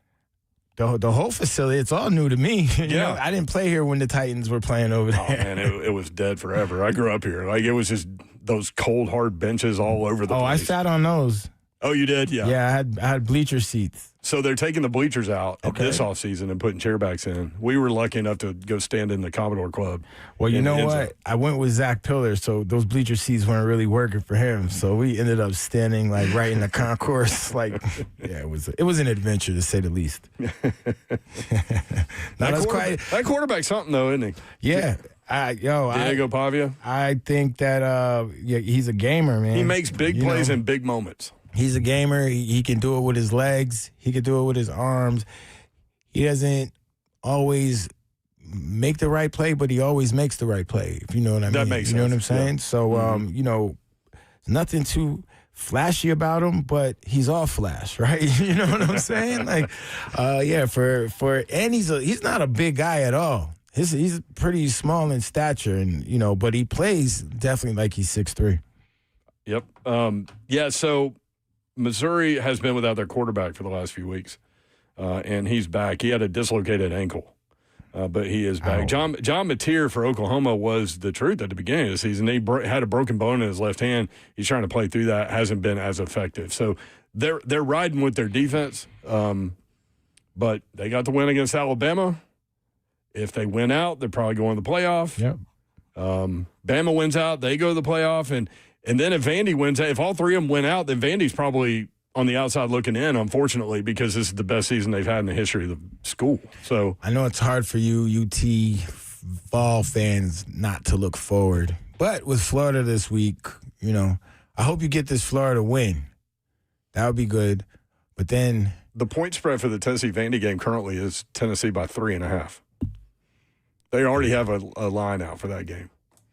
But if they both win on Saturday and Vanderbilt's playing for – all you can do is control you from a Vanderbilt perspective. So win out and then see what happens. Are you going to the game? Is it It's in Knoxville. I don't know. Bobby Graham.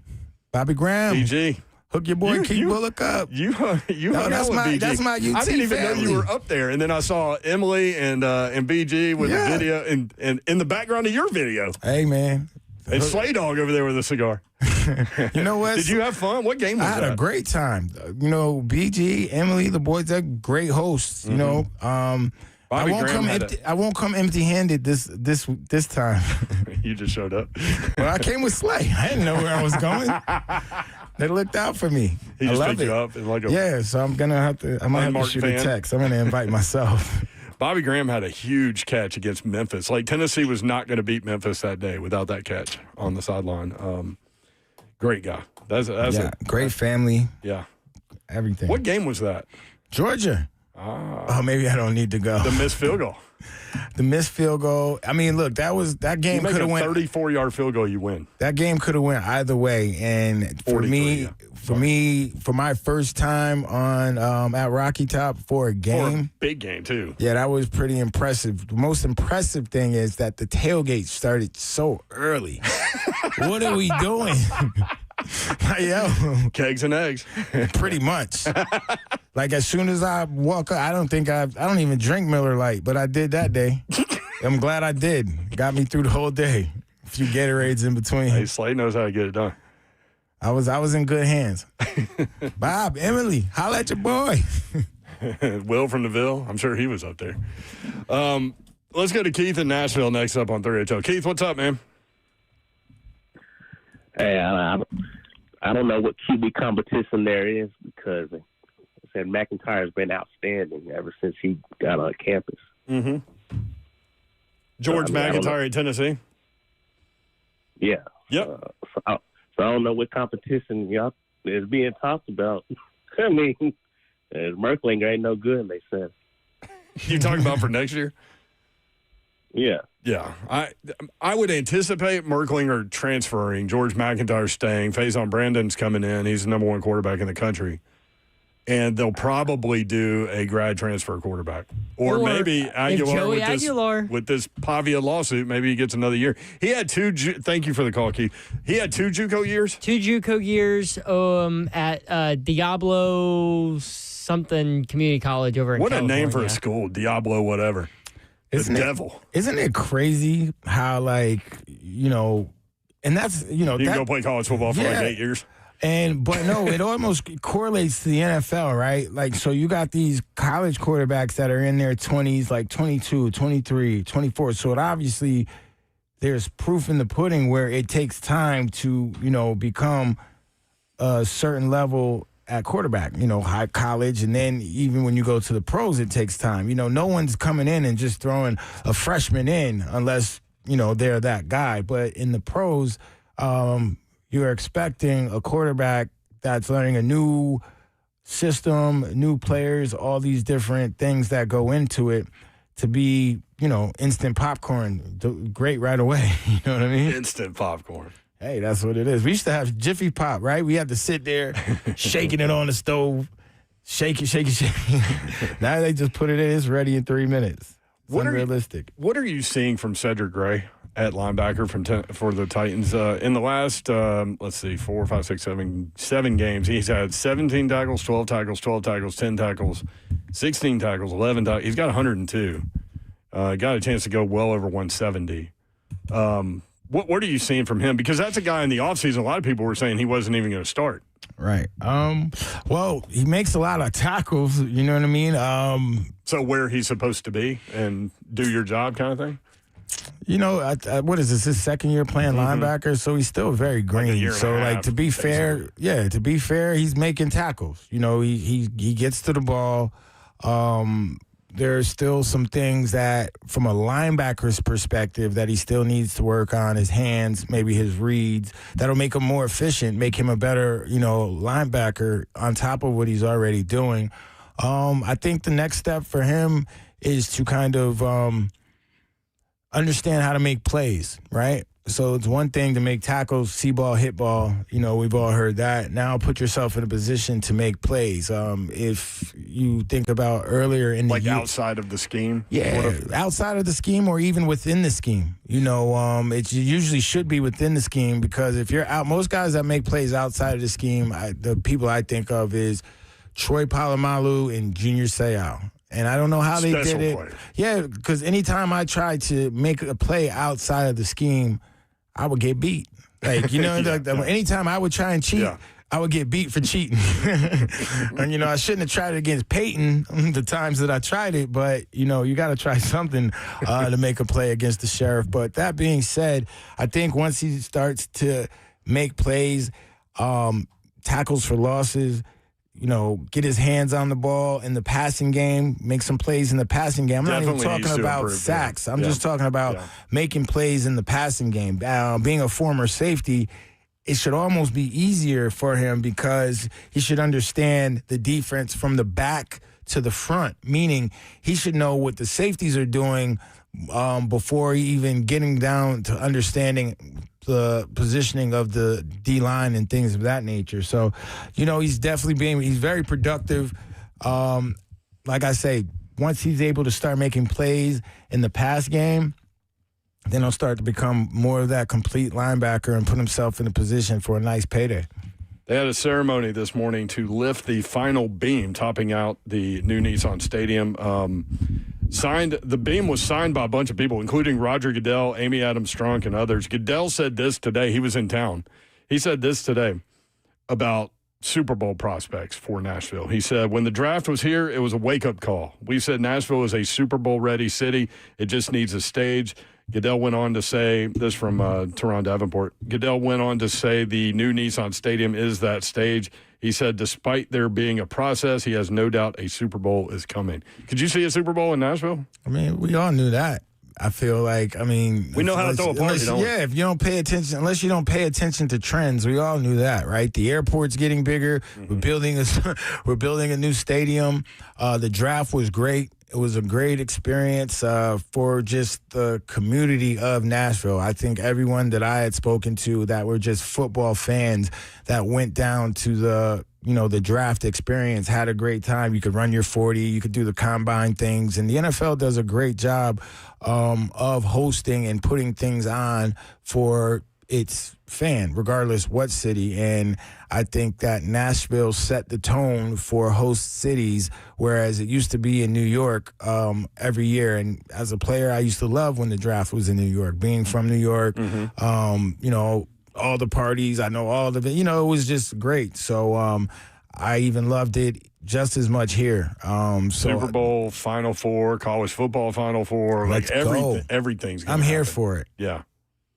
You mentioned the airport. They've got another, they're expanding the airport. They need to figure out how to better get people in and out of that thing in cars, though. Yeah, you know what? Look, that's the funny thing, right? And I think that's the trick. They've got another concourse they're about to build. My thing is, we've seen that gridlock from the airport that it causes. It's probably going down right now on a Friday. Probably. You know what I'm saying? Yeah. But that being said, that's the trick, man. That's how they're going to get Elon in here with that underground thing, man. You know what I'm saying? That's the trick, man. You got to pay attention. 615-737-1045 at 3HL1045. Vandy Chris in Columbia. Chris, what's up, man? Hey, guys. I just wanted to call in. You mentioned the Tennessee quarterback room with Aguilar, Merklinger, and McIntyre. Mm-hmm. And this whole thing about Joey Aguilar joining the lawsuit, I hope he gets another year, and I hope he stays at Tennessee. He led the nation in interceptions last year. He's tied for the nation's lead in interceptions this year. I hope he comes back. Throw that ball away. Damn it, I'm a Vandy fan. I'm going to beat these guys 2 years in a row with Joey Aguilar as a quarterback. Do you hear me? Yep. Love you guys. Thank you, Chris. See you. You also had a very big lead at the beginning of last year's game and then got run. Also, Joey Aguilar leads the SEC in passing yards, by the way. Which there's only been one Tennessee quarterback ever do that. Yeah, and it was at 1960 something? Yeah. I don't remember what Hey, no risk it, no biscuit, baby. No risk it, no biscuit. What was that Jameis Winston year? 33 touchdowns, 30 interceptions. Oh, man. 615-737-1045. Charlie in McEwen. Charlie, what's up? Hey, thank you, man. Actually, I was looking that up today on YouTube, and Aguilar actually played for two different junior colleges. He started in 2019 and redshirted. Then in 2020, he got the COVID year, went to a different junior college, played 2 years, then went to Appalachian State for 2 and Tennessee for 1. So if Alvia got what he got, this guy's coming back, and that dude is probably going to get his wish and get his butt kicked next year. So, well, it's funny about that lawsuit. Zeph was pointing out. Thank you, Charlie. Appreciate the call. You were pointing out Pavia's not even real. Like, it's his lawsuit, but he's really not involved in it from a getting another year perspective because he can't. But he's still trying to fight for the other guys. Yeah, he is not trying to get himself an extra year of eligibility. I think he's accepted where he's at. I think he's just trying to fight for the JUCO guys below him that still could. KB, these are grown-ass men playing college football now, into their mid-20s, man. You know what? Especially with the COVID year. Yeah. And then with the whole JUCO thing, where you JUCO, get that year back. And, well, how do you feel about the JUCO? Because I feel like, if you're playing JUCO, it's technically NCAA, but your experience isn't the same. Mm-hmm. So I understand the kids about, it shouldn't count. I'm a huge college football guy, so like whatever, gives me more of that. I love it. And whatever's fair for the player. JUCO is almost like because if you go to I know I had a few college teammates, but Eddie went to the 13th grade. What was it, Hargrove or Fort Military Academy? Yeah, Military Academy. So you're not docked for that. So obviously it's a different situation than JUCO, but at the same time, you don't lose any eligibility for an extra. It's like the 13th grade. Yeah, that's a good way to put it. So what is that? That when you talk about military academies, and usually cats that go to military academies, they don't have the grades usually, and that's why back in the day that it was much different because they had Prop 48. Prop 48, back there, yeah, for sure. And I know John Henderson had to sit out his freshman year because of that, and that was the national championship year at Tennessee. Oh wow! And then started the next year. But it's a little different now. When we come back, Ole Miss AD Keith Carter released a statement today, said that he and Lane Kiffin and the chancellor met today, and that there will be an announcement about Lane Kiffin's future next Saturday after the Egg Bowl. They play Friday. Running the show. Lane is running the show down there. They think that information is going to hold that long. I want to get your take on that when we come back. 3HL 104.5 The Zone.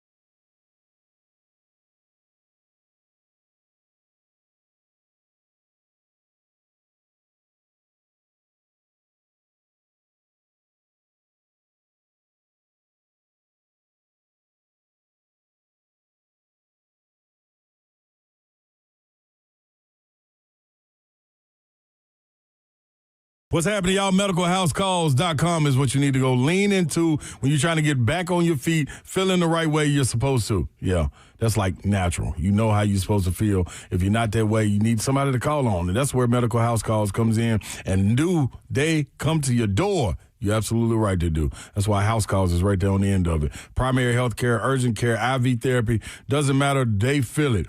And now how it works, you got to understand this. You call or text Medical House Calls. That's right, text Medical House Calls, and their teams will assess you. The number, 615-838-2375.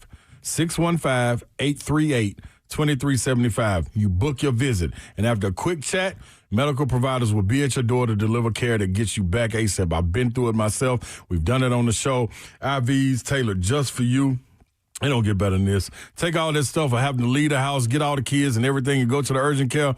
Not anymore. They come to you 7 days a week. It's medicalhousecalls.com.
3HL 104.5 The Zone. Brent Doherty, Keith Bullock with you. Tony Vitello is headed in. We've got Jordan Tutu on at 5 o'clock for a few minutes. He's got a documentary coming out.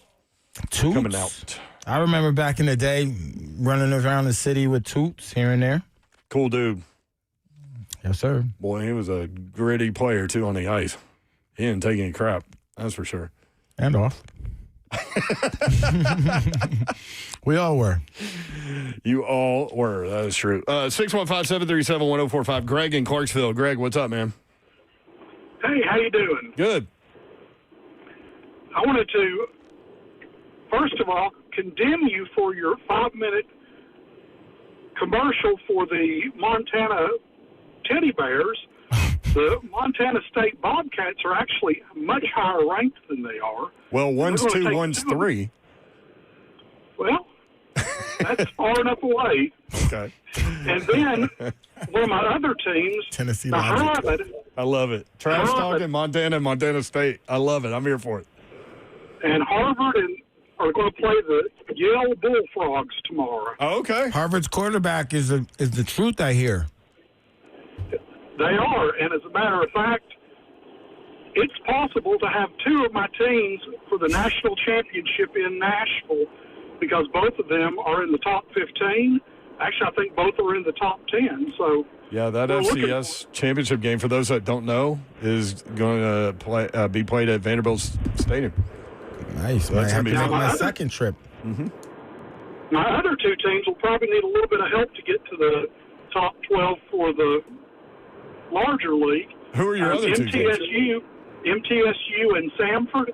They're probably going to need a little bit of help to get in the top 12, but okay. The other 2 are doing good. I got you, man. I love it, man. Little Montana State trash talk today. That's a couple different angles for that game. Way to get it going, Mariani. Yep.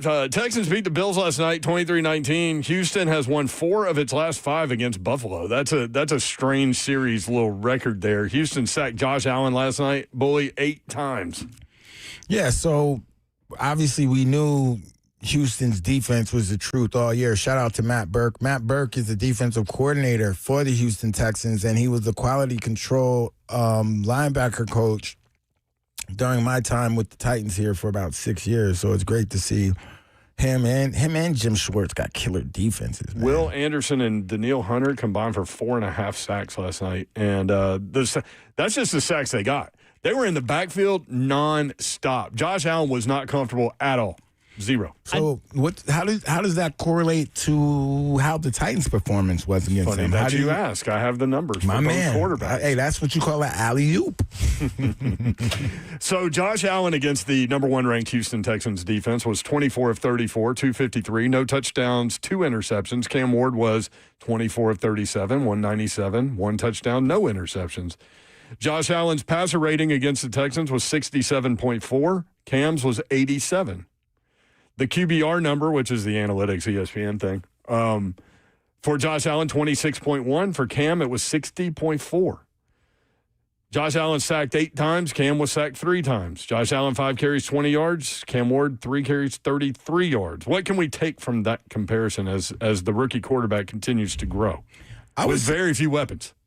I would say he's getting better. I would just say that he's getting better because if the air quotes MVP runner-up had that type, everyone saw it if they were able to watch Thursday Night Football. If not, you saw the highlights. If the Buffalo Bills, who obviously they're having an issue with Keon Coleman, who was their number 1 draft pick a couple years ago, so they don't have a real XY receiver, but cry me a river. They have a running game in Cook, who's balling, and they have Shakir on the outside, so really they do, and Knox, so they do have weapons.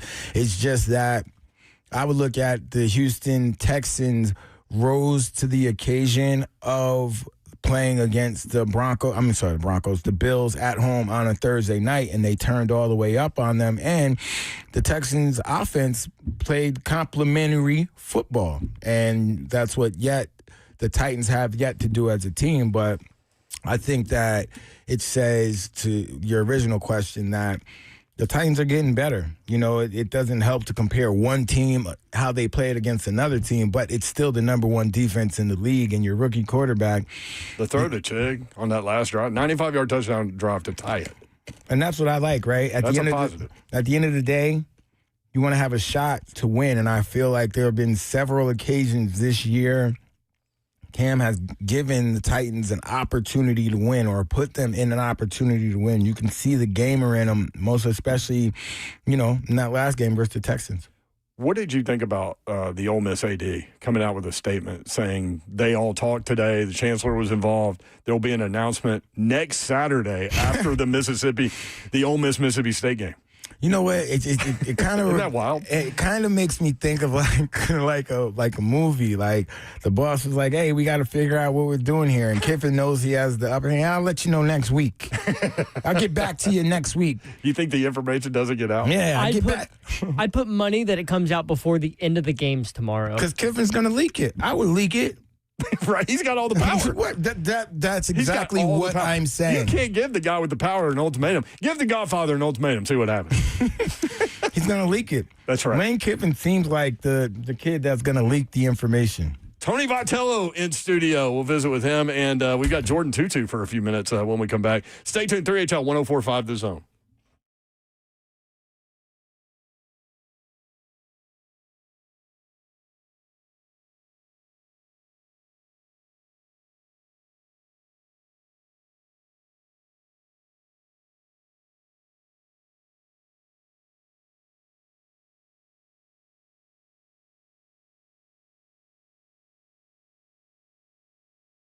All right, what's up, everybody? You got to love this time of year. Yeah, and the weather, it gets a bit cooler and just want to indulge in some good, flavorful food, especially on Thanksgiving, which is coming up right around the corner. I want to let y'all know that our friends over at Shoney's will be cooking up a Thanksgiving Day feast starting at 11 a.m. on Thursday, November 27th. Fresh food bar will be loaded up with freshly carved turkey, mashed potatoes, green beans, and all the other classic Thanksgiving sides that you can even think of. And the best part, it's all you care to eat. And top it off with every purchase of the fresh food bar, Shoney's will be giving you a free slice of delicious pumpkin pie. Can't get much better than that. Bring the family in and enjoy an always fresh and always delicious Thanksgiving feast together at Shoney's during the favorite time of year. Locations in the Middle Tennessee area. That includes Clarksville, Dixon, Lebanon, and on Donaldson Pike in Nashville. You know it's Shoney's. Let's eat. Go enjoy you some good Thanksgiving food, people.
Good evening. It's 5:01. I'm Joseph Bonanno live from the 104.5 The Zone Circus Sports Studios. The Titans will host the Seattle Seahawks on Sunday at Nissan Stadium. The League Company countdown to kickoff begins at 9. Titans radio takes over at 11. Kickoff is at noon right here on The Zone. The Titans have ruled out wide receivers Alec Manor, safety Xavier Woods, and defensive back Kendall Brooks. In college football this weekend, number 14 Vanderbilt will host Kentucky at 2:30 for Diego Pavia's final home game. And number 20 Tennessee will head on the road to the Swamp to try and break a 22-year losing streak against the Gators. Vol Network coverage can be heard right here on The Zone with kickoff at 6:30. For your foundation repair waterproofing needs, you need to visit USSTN.com. Breaking news at once on your home to the Titans and Balls. This is 104.5 The Zone.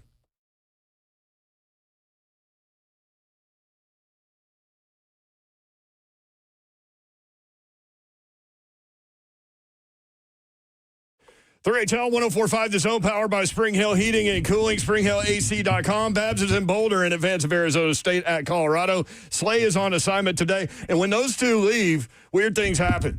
So we've got former Titan linebacker Keith Bullock. Yes, sir. Bully is here. In the building. We've got San Francisco Giants manager, I'm still trying to get used to that, Tony Vitello in the studio. I am too, but we'll roll with it.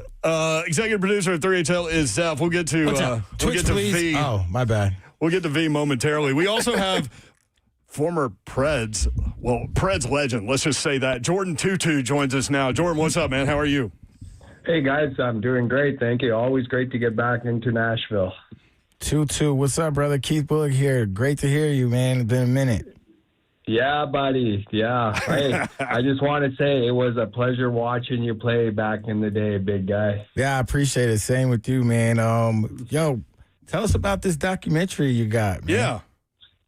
Yeah, so I've been filming for the last 4.5 years and finally got to the final cut. And, it was a process that, I truly enjoyed, as it was a healing process, not only for myself, but my immediate family, my mom and dad, and a lot of relatives also. We really learned a lot about each other. And, this documentary is, it's not just a hockey doc, it's a documentary, hopefully that will inspire all walks of life to make better decisions in their journey. How long of a process was this for you? Yeah. So, like I said, it was about 4.5 years. To get to where I'm from, it's quite the process, and to bring a whole film crew up to the high Arctic isn't that feasible. But also, weather conditions. We were filming in minus 20 Celsius more often than not, but that's just the norm where I come from. Tough as nails. I mean, growing up there, how did you get discovered, Jordan? Well, where I'm from, it's about 10 months of winter, so all the lakes are frozen all the time. So I grew up skating, and I went down to Edmonton, Alberta when I was 14 years old for an Indigenous hockey tournament, and I was a wrecking ball. I was crushing everybody, scoring goals, and turning a lot of heads. And then obviously my trajectory or path to the NHL was pretty quick, all within 6 years. The 14 years old, that was the first year I ever played organized hockey. I grew up playing pond hockey. From Churchill, Manitoba, Canada, where does one develop their toughness that you had and the grit that you had and played with throughout your career? Nature. So I grew up hunting and fishing. What I tell you, nature. Yeah, my father was born and raised out on the land, and for us Inuks, you're living in pretty harsh conditions to begin with, and when I was a young kid, I watched my dad, hunt and fish and butcher everything right in front of us. And, battling the elements of the weather was one thing. But also, when you're out on the land, you learn how to become centralized. Your body, you just learn to live within the present, and because out there it's about the now, and I really fulfill a lot of my journey stories with connecting with the land, because that's where really I, would kind of come back down to earth. After a whole year in the NHL, after every season, I'd go home and debrief and spend time out on the land to really just bring me back down to earth. And, us Inuit, we live a pretty simple life. So I would bring a lot of my teammates up there, and they, they would really recognize the fact of living in the moment and just being present. That's pretty awesome. I remember when I retired, I went back and, I home and spent my time in New York City, way different than where you're talking about. What was the transition like for you once you finished in the NHL and it's cold turkey and you're looking around and no one wants you to skate or pick up a stick anymore? Yeah, when I entered rehab back in 2010, I went in not knowing if I was ever going to play another NHL game again. But I knew deep down inside that if I didn't accept the gift that was offered by Mr. David Poyle and my coach, Mr. Barry Trotz, that I most likely wouldn't be here today. And I think, with that decision, it's really allowed me to look back on my life. I was only 27 years old when I entered rehab, and that's really when I started creating a brand for myself and looking at what's life going to be like after hockey's done. And so my transition was pretty smooth. I do a lot of public speaking right across Canada. So I'm able to get on the road a couple times and kind of get that separation, that you're used to while you're playing hockey. If you're married or you have a significant other, we're on the road all the time. And I felt like my transition was pretty smooth compared to a lot of professional athletes, who tend to struggle and they lose their identity, their sense of purpose. And that's really hard on a lot of professional athletes, because you go from a structured schedule every day being laid out for you, and you basically just got to show up and do your thing. And life after your profession could be a lot different. And so I started working about 6 or 7 years before I actually retired on life after hockey. Prez legend Jordan Tutu with us. He has a documentary, and Tutu, you're going to be hosting a special showing of the film at Bridgestone next Saturday, is what I'm reading, as part of the Indige Nashville Indigenous Arts Festival. Yeah, it's actually tomorrow night. So this Saturday, yeah. Yeah, this Saturday. So I did a little previewing for all the Pred staff this afternoon. And cool. Kind of gave them a sneak peek. And but tomorrow it's a full-on documentary, and come on out. I'll be there with my wife and my daughters, greeting people and seeing a lot of familiar faces. So I'm really excited. For me, this is about coming full circle. I grew up in Nashville. I moved here when I was 20 years old, went through a lot in my life, and as a professional athlete, you're constantly in the public eye, and I hit a lot, and but this is as raw as of a documentary you'll see. Cool. It's not just a hockey doc; it's a documentary for all walks of life. And we're human, right? Where a lot of our fans think, how could you have a hard life when you're playing the sport that you love and you're getting paid millions of dollars? And I always tell people, we're not Iron Men out here. We're humans too. IndigeNash.org is where you can get more information. Ticket proceeds to the Indige Nash nonprofit. Everybody's on their own journey, man. And certainly nobody's perfect. So appreciate you laying it all out there. Can't wait to see it, man. Congrats on the project, and have fun tomorrow night, man. Awesome, guys. Well, hey, thanks for having me. And like I said, I just want to thank all the fans of Nashville. This is a place near and dear to my heart and my family. And anytime I get back here, I am fulfilled. And and really excited. So look forward to seeing everyone tomorrow. Toots, we do the show normally with Dawn Davenport. She is doing sideline reporting for the Colorado-Arizona State college football game, but she told us to tell you hello. Oh, right on. Make sure you say hi to Dawn, too. I will. Thank you, Toots. Appreciate you, man. All right, guys. And Keith, keep doing your thing, big guy. You too, the man. brother. Jordan do too. More information on the event coming up tomorrow night, indigenash.org. Brent Doherty, Keith Bullock, Tony Vitello in studio. What's up, V? How are you? I'm doing all right. Who's going to win the Tennessee-Florida football game? Let's start with that. Well, I wish I could see into the future. That would have been helpful about a month ago, to be honest with you. But I like the theme that Tennessee's sitting on right now versus the theme that Florida's sitting on.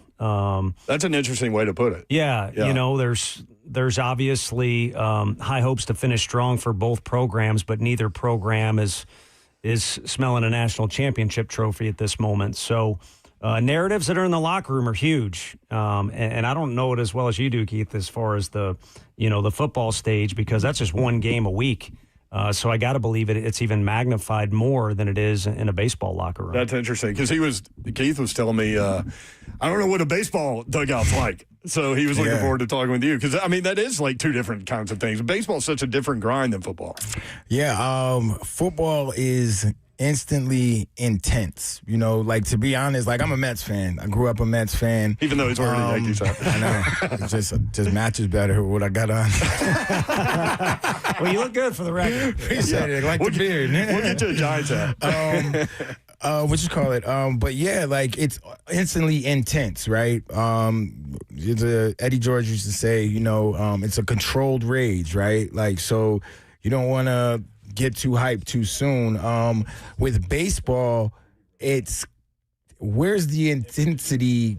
Where's the intensity come from? Because I know it's intense because when you watch playoffs and you watch those, games that mean something, but when you coach, like you say, a day-to-day, you got like a 3-game series over 2 days. Like, how do you, as a manager, get your guys to lock in? Yeah, there is a different level of intensity, and I think as a manager, you want to help steer guys towards the confidence side of what's going on because our game, not as each rep means as much as it does in football, but there's more of them. So you really have to be kind of status quo with where you're at with your mentality. And again, I'm speaking out of turn, but on a football field, I feel like you can have a moment of rage or a moment of excitement or even, anything in between for a little bit more of a brief second during the 5-6 seconds of a play that's going on, or obviously it could be less. But with baseball, it's constant. You constantly have another pitch around the corner. So it's a much more balanced intensity. If it was, White River rafting, you'd be in trouble on a football, for the analogy as far as football goes. But it's a little smoother waters because there's more reps involved in baseball. Yeah, that makes sense. I'm sitting here thinking, after every pitch, the batter can step out of the box, the pitcher recalibrates, so you have more. It's more thinking too now. Like, I know he just threw me an outside changeup. What is he going to do now? Like, I'm not thinking. I'm not thinking as much as a football player. My thinking comes before the snap. Everything is pre-snap. So I'm reading the formation, the tight ends to the right, 2 wide receivers to the left, the back and quarterback are in a shotgun. That tells me a lot that I need to know. It kind of tells me the 5 or 6 plays that they could possibly run. So it's not as much thinking when it comes. I will say you've had some guys that had some rage out there. Yeah, no question. I'm about to be next to one of them. But in either sport and really any other, I think you'd rather have the fire burning too bright than not enough. I mean, Tiger Woods back in the day, I think he had a good balance of it. This was before that infamous Thanksgiving. Is he played with a more of a fire than any other golfer before, but he had about an 8-second rule, I think is what it was. If he got pissed, he would allow himself to do whatever he wanted, and there was documented video of him, kind of raging out for a minute, but then he had that 8-second rule, and he'd lock back into what he was doing. That's interesting. Yeah. So I have another question. So now you're making the transition from college to the professional ranks. what are the difference in the player? Because like from a college baseball player, it's more of a kid. It seemed like your team has had swag. They were laid back, and they went out there and handled business at UT. And then now you go to the pros where you're at the show and it's more buttoned up, but maybe it's not anymore. The game is changing from the less traditional. Have you noticed, or what is the difference in collegiate and professional players besides professional? Yeah, I'm still getting to know these guys. And when you're wrapped up in recruiting, you only watch so much of anything. Like, I knew every NFL player when I was a younger kid, and I read the newspaper every morning. I don't even know if they make those anymore. But when you're in recruiting, when you're in recruiting, you don't see as much. So the Major League Baseball that I have seen and the guys I've met, I get the sense that when they're at their best, that younger kid is coming out. You watch these playoff games and you see a guy like George Springer. He's got damn near a broken kneecap, but he's jumping 6 feet in the air when he hits a homer and acting like a little kid. So I think that's the best version of them. And some people inside baseball think that's kind of gone away a little bit, along with some other things like toughness and other categories that we grew up watching. And they want to bring that back. And so I'm excited to maybe be a part of that. The other thing is MLB rosters are getting younger. So a lot of these guys like Christian Moore, who I coached at Tennessee, is now on the Angels roster. They're getting to the big leagues really quick. And we're going to have a couple guys on our team that could still be in college or just a year removed. So I think with those guys, the coaching is a little bit in sync. Now with the 35, 36-year-old veteran, that's where I think things are different, and I might need to get your number and ask you for some advice on how to handle that. Hey, man. I mean, in terms of leadership and motivation, like when you played, we were talking about this a little bit earlier, like guys are just much different in terms of what motivates them and how you can do it effectively, Yeah, I feel because you were like no nonsense. Like, listen, do your job. Yeah, for sure. And I'm not patting you on the butt because Jeff Fisher ran. He didn't come in the locker room. The vets kind of ran the locker room and took care of that and kind of, made sure to kind of get the younger guys in line. Obviously, as a head coach and a manager, that's part of your job too. But what he did is he kind of spoke down through the older players and trickled down to the younger players. And that was effective if you have a mature enough team. So finding the right leaders was always key for Jeff. And, I played for Tom Coughlin as well. And they had like Justin Tuck, Eli Manning. So. Yeah. No, you were around some good ones. Fisher was with the Bears during my newspaper reading days. When I knew everybody, I was cheering for Walter Payton. But I did a charity softball event with Jake Berger. It was dedicated to Down syndrome, and it was on last Sunday downtown at the Sounds Park. And a couple of the big league guys cornered me and were giving helpful advice, and they said, you should never have to manage how your guys play on the field. And at first I was like, well, what am I supposed to do? They're paying me. What am I supposed to do? But when they illustrated the exact topic you're talking about, anytime someone flips on a TV and sees a successful team, they can pan over to the coaching staff all they want or the coordinators, but you probably got leaders that are controlling that deal because you guys as players are around each other more on the plane, on the bus, in the airport, in the locker room, during warm-ups. We can practice all we want. We're never going to measure up that FaceTime you guys have interacting with one another. And the leadership's got to come from within for sure. Yeah, and, to piggyback off what you said, and those guys, because no matter how bad or good, no matter how bad a team is, there are guys on that team that want to win. There are guys on that team that will uphold the standard. And I think that, most coaches that I played for, I remember there was a time in my career, Eddie George was gone, Steve McNair was gone, Derek, everybody was depleted, and I turn around, now I'm the leader, and I have leadership qualities. I didn't necessarily want to be the leader, but Jeff called me in his office and was like, this team is going to go up or down with you, because at the end of the day, I'm pissed off, we're not winning, but I'm not understanding that now I'm one of the main pieces that has to help this team get back to where we were. So I know for a young player, I didn't understand that until my head coach helped me understand that. And then I understood the assignment because I saw Steve do it. I saw Eddie do it. I saw Frank Wycheck do it. So that was helpful to me when I was a younger player for my head coach to kind of let me know, like, look, we're going to need you to step up in the leadership department because we didn't have any. Yeah, I'm fired up to hear you say that because it reinforces what I think I've kind of been told in this process is the younger guys need to be coached, and people assume because they're professionals that they know how to act like a pro. Right. And there's where some conflict lies between the coaches and the players. They're like, hey, take responsibility for your career. You want to make money? You want to be an all-star, all these things. And it's like, yeah, they do want to, but they don't know the path. Right. And then the coach may follow up in an indirect way of, we'll follow the leaders. And again, they may not know how to do that. And then there might be a conflict. A guy like Max Scherzer might get frustrated with a 22-year-old because he doesn't know how to be a pro.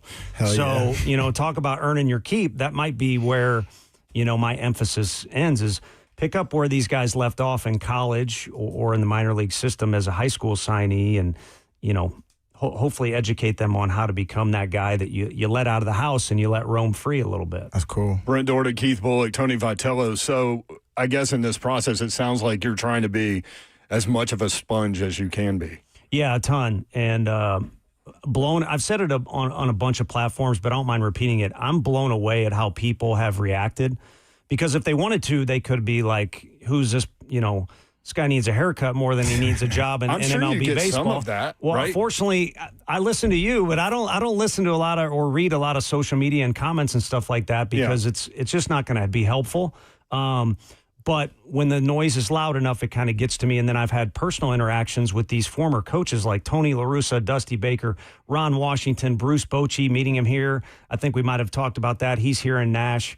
And they've not just been cordial, but they've been over the top helpful. That's incredible. Building confidence, whether they're trying not to or not, but more importantly, dishing out advice. And it's been like that with older pro guys too. Last Sunday, like I said, was a good experience.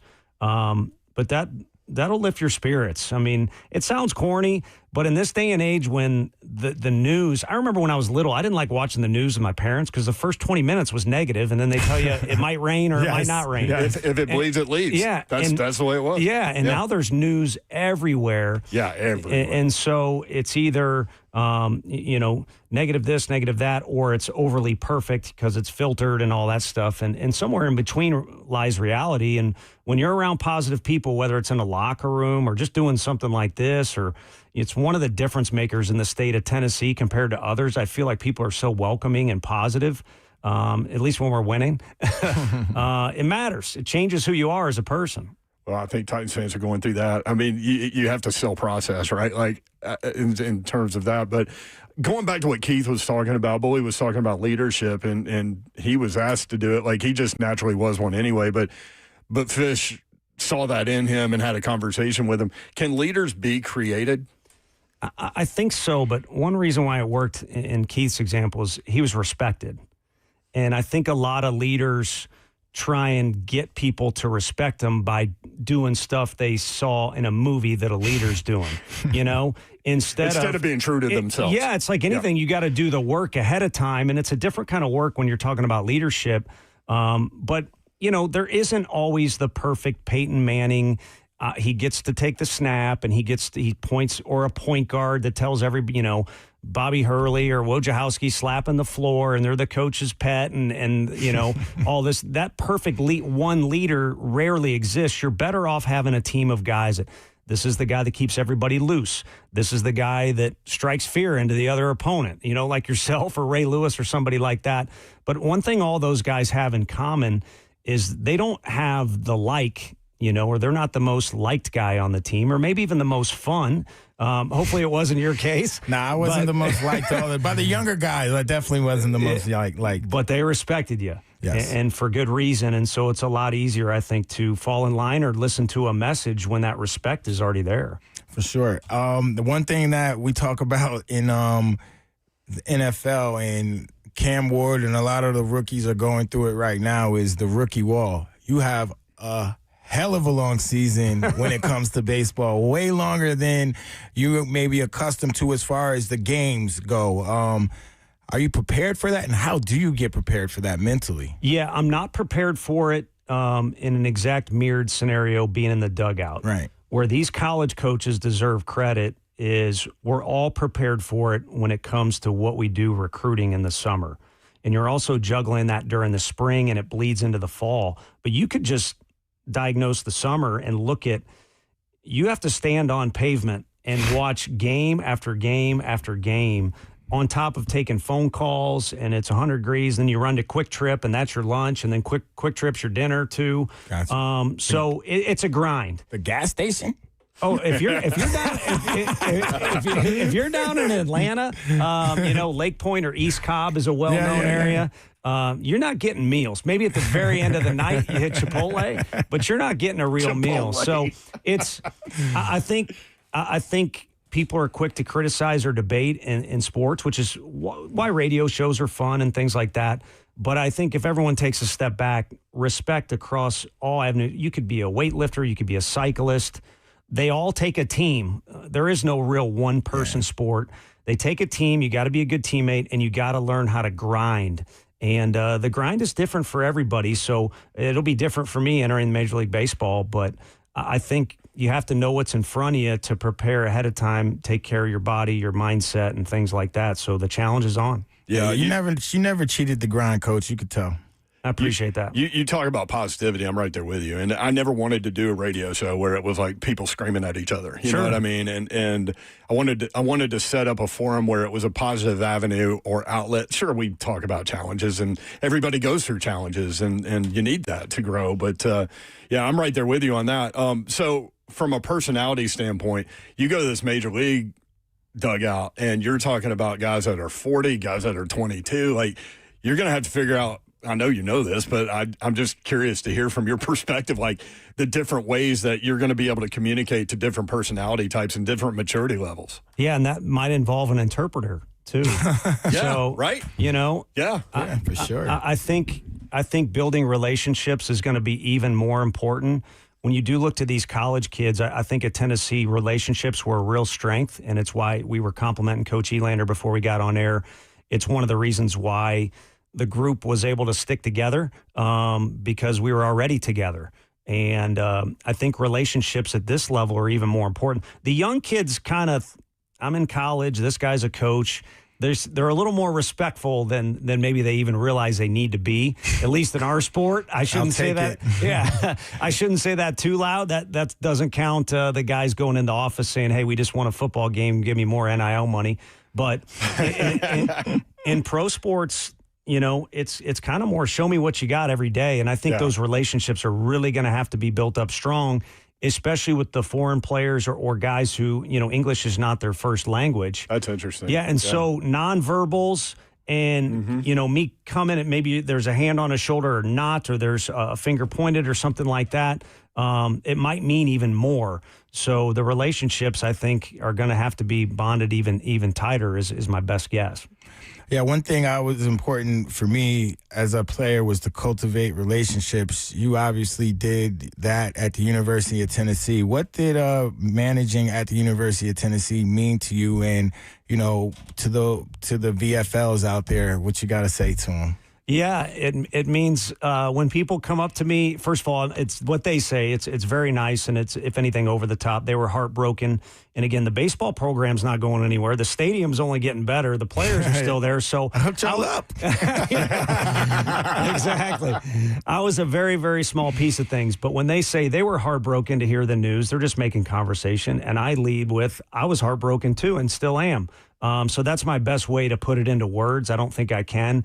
Action is the way I would always prefer to put things in. And, if they want to use me as a tool, great. If not, that's not a big deal either. They're not going to get rid of me. I'm going to always be around at the games. And I've had some really, it's stirred up a lot of conversations with people that were our day ones and help us build this thing up. So it sounds cheesy to say it means everything, but it really does. It was the best run I've had of my career, but it was also the best run I've had of my life. And it's why I want those bonds we've been talking about to stay true, and it's why I want a residency here in Tennessee, and I want to be involved in things, whether it's in Nashville or Knoxville or any other city. Damn, now I'm a Giants fan. My wife's from San Francisco. My wife's from San Francisco, so it's a great ballpark. It reminds me of like a little league field, like a major, because it's intimate. You know what I mean? Nice. Nowadays, pro sports, again, different than when you and I grew up. There's not a lot of people that are just diehard to the one team anymore. Right. They like to follow their favorite players, or some of these new jerseys that come out when you're honoring your city, that might sway a fan, or a new stadium. So you don't have to give us all your allegiance, but just a little bit. Just when you guys, like when you don't play the Mets, I got you. Good. I like it. So we had Elander on the other day, and he was phenomenal. We had a great time talking with him and getting to know him a little bit. And right after he got off the air, it was announced that Frank Anderson was joining your staff, which I appreciate the University of Tennessee for that. But what does that mean to you? You talk about relationships. You got a strong one with him. No doubt. Well, when we first got hired at Tennessee, it was an obvious blind spot. I had never been a head coach before. Who's somebody that can be looked at as the main counsel for me. That you can lean on. Yeah, been there, done there. Consigliere. Yeah. Seen it all. And we're going through that right now with this team a little bit too, but he's always been my guy that's a sounding board conversation piece. And so to take this on without him would be difficult. I think he was at a crossroads with, we fought it in recruiting all the time. When is this guy retiring? When he's not? So there was a lot that went into it. But to have him a part of the pitching group, I think completes their group a little bit. And that's what the Giants were looking for. What I was looking for when the name came up with, if this is something he wants to do, I'm going to wear him out with questions and seeking his advice. And he knows the game, he knows people, and he really knows Major League Baseball because of his son being in the big leagues for 12 to 13 years. Well, Coach, if I were getting into coaching, and I would probably start with college, well, it doesn't matter. The RPO is a thing in football now. It wasn't a thing when I was playing. What are some differences that you're going to have to adjust to going to the big leagues from college that you see already? Well, a lot of young kids get out of college baseball and they want to get into baseball, or high school coaches, and it always starts with me with recruiting. You got to be willing to go out and hustle and identify players, which is – all of us can do that on an equal level, I feel like, in here for any sport. But what are you going to do with that information? Where are you going next? It's a lot of work to do recruiting, but this is different. Recruiting has kind of been taken away a little bit. Now, maybe there's a new aspect that I can bring of how we used to recruit guys or talk to guys at the major league level, but eventually you're going to have to offer a contract, and I don't have a full say in where's the money being spent, what kind of trade deals are going down. This group seems very collaborative orientated, or the collaboration piece has been awesome. So it's great that I get to voice my opinion, but I'm not the one in charge of what coaches or players get this or this. Nice. Matthew in Nashville has a question for you. Tony Vitello with Brent Doherty, Keith Bullock. Matthew, go ahead, man. Hey, good evening, guys. Just with Coach V on the booth, I thought it'd be a good chance to ask a baseball question. Okay. So the Cincinnati Reds are kind of my first love, and I'm seeing some mock trades come up with Hunter Green's name involved. And my first thought is it would be crazy to let this guy go, but I just wondered, Coach Vitelli, what do you think? Is there any scenario you could ever see where trading a young ace like that would make sense for a couple of big league bats? Well, thank you, Matthew. On a big picture level, you kind of are working through that as a college coach now with NIL and the transfer portal. But, yeah, I mean, how much control do you envision having over things like that? Yeah, it's on the one end, on the college side, it's not quite as dicey to where there's politics involved and there's rules, and you leave a guy in the minor leagues for an extra month because there's a lot more to it, and let's just put it under the umbrella of politics, even though that doesn't cover everything. On the negative side of college is, what are the rules? And what's your budget? And what does it mean for this year or that year? So it's maybe I'm not smart enough, but it just seems to be a little more confusing as a coach. Was that frustrating? It was. Yeah. And it's stressful in June and July like no other. I can't remember if I talked about it, but the one thing in free agency or trades, you can always kind of go to the next guy, and the pool you're working with is a little bigger. With the portal in June and July, if you got to go get a portal quarterback, let's just say that to a bigger audience, there's only so many in the portal. And what if you don't get the one you want? And meanwhile, the plan B and plan Z, it might go all the way to Z. The next two guys on your list are off the board. In June and July in baseball, it can swing one way or the other in a hurry for these college teams now. You either get schemes or you don't. That's a pretty big deal. In pro sports, though, for the fans that are looking at it on the surface, like, I buy my ticket, I want to go see the best team out there. That's a fair thought process. But there's so much going on behind the scenes with, deals and how much time does a guy have left on a contract. And I asked them to give me a sheet of terms because they kept saying all these terms and I don't know what they're saying. Yeah. So it's a business. It is a true organization. And I know people always say SEC's big business. And now with NIL, it's like pro sports. It's not. It's very remedial compared to all the ins and outs that go on in the NFL, the NBA, NHL, or whatever you want to talk about. It's interesting. Last thing, I know you need to get out of here. I'm a process over results guy, right? Sure. And if you're doing the process correctly, you'll win more than you lose. What was it? What did it feel like in the moment that game was over and you won the national title? Literally, people talk about blacking out for a moment, where usually it's an excuse for doing something wrong, or maybe they're on Broadway Street. But for me, I didn't know what was going on, and there is one view of me running out to go celebrate with the guys, and I'm like, wait a minute, I'm not a player. And I came back and I jumped on top of the coaches pile, and I was late to the party, so I actually hit Frank to where his glasses went up and cut above his eye. Oh, Lord. Another story. He's the second employee I cut above the that's an off-air story, the other one. But, I literally didn't know what was going on. And some people said, I think I went a little too crazy for one of our friends over at ESPN. Good guy. We talked about it. I didn't mind any criticism because I acted like an idiot. But you know what? When you beat Florida in an SEC game, you can't act like an idiot. In football, I think you kind of can have a cigar or whatever. But in baseball, you probably play him the next day. But if you don't, you might play him in Hoover. So for me, that was one moment where I just said the hell with it, and I'm going to be who I am. And to be honest with you, who I am is a pretty immature, having fun guy that never really got to do it as a player. And so it's been bottled up in me for a long, long time. I know Brent said we were going to let you go, but I have a quick one. Your teams, the one I remember most, not the team that won, but the team that wore the jacket. Like, your teams always has swag, and obviously you're the coach and you allow it. How do you control, not necessarily control, how do you temper your guys being overly confident and just playing with the swag that they have? Yeah, that was the 2022 team that really, I think, kind of changed the course of college baseball. Yeah. And we had no idea that was going to happen. That was awesome. And we had very little say in that. You talk about leadership in the clubhouse. That was a unique group that may never be seen again because they were all built within. We had one transfer portal guy, and then all the other guys had been in the program for multiple years. And that personality just took off. And I think part of it was us letting them do that. But there were a lot of moments behind the scenes where we had to kind of rein them in a little bit. And I always get frustrated at the one moment against Georgia Tech where you couldn't undo it. And it kind of went, the side of the haters had info that'll be online forever, a picture of a guy, giving the bird that, kind of made it seem like it really was a group of villains.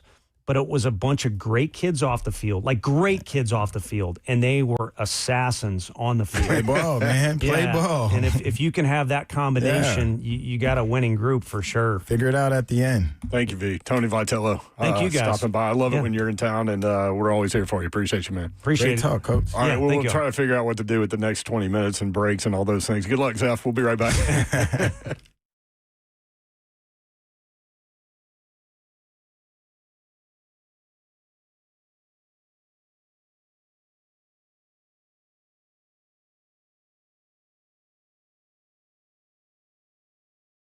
All right, y'all. Brentwood Jewelry is where you need to head to. 7012 Church Street East, located in the heart of Brentwood, just off Franklin Road. That is the physical location.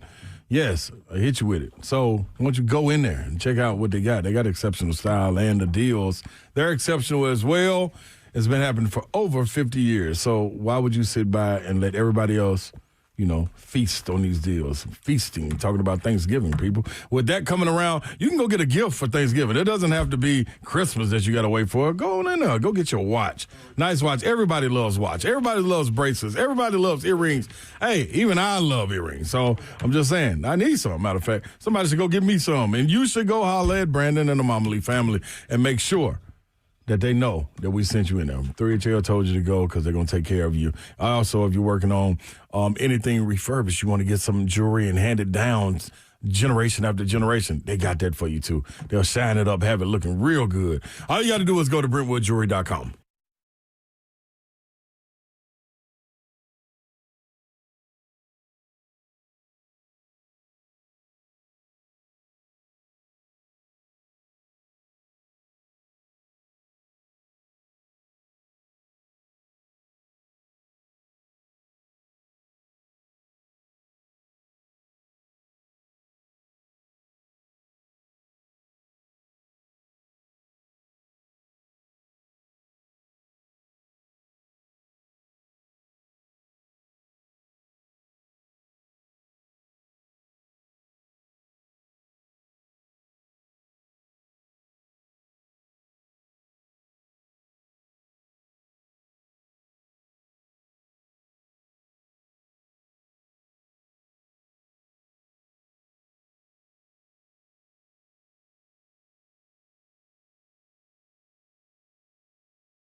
3HL 104.5 The Zone. If you missed anything today, you can go back and get your podcast view going, where you get your podcast and rate, review, subscribe, all those things. Our thanks to Tony Vitello for coming in. I knew that would be a great conversation between him and you. Yeah, man, that was fun. Being a former baseball, well, up until 10th grade, but I got my people that I watch baseball with. My guy Travis Copley, former UT guy. We watch playoff baseball. That's when it's most interesting. That's when it comes down to like every single pitch. So at one time it was me, you, Tony Vitello, and Jordan Tutu all on 3HL at once. That was something. You're spinning all kinds of things right there. Dang, you had 3 sports. That's right. Johnny the Poet in Nashville, I think, has a song. Johnny, what's up?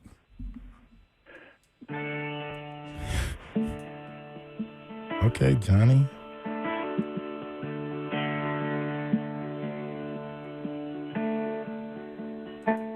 Now I'm just a poet.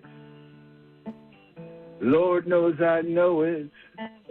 But here from Keith Bullock, he's been through it. What? I'm not trying to be mean, but we're headed to 1-16. Yeah. Oh, Dawn and Slay, they took the day off today. I would like to tell them that's okay, 'cause I'm just a man, and I'm still a fan. I want to tell Titans to all that they can, but... Okay. Oh, a little harmonica action. Dang. Johnny the Poet with a song. Johnny the Poet would like to say to all of Nashville, don't give up hope. Maybe next year they will. Go. Go. And go. Go. And go. Because I'm the best sports poet that I know. If I had another one, I would call him Bro. Love you guys. Peace All right, out. Johnny the Poet. Man, I appreciate Great job. that.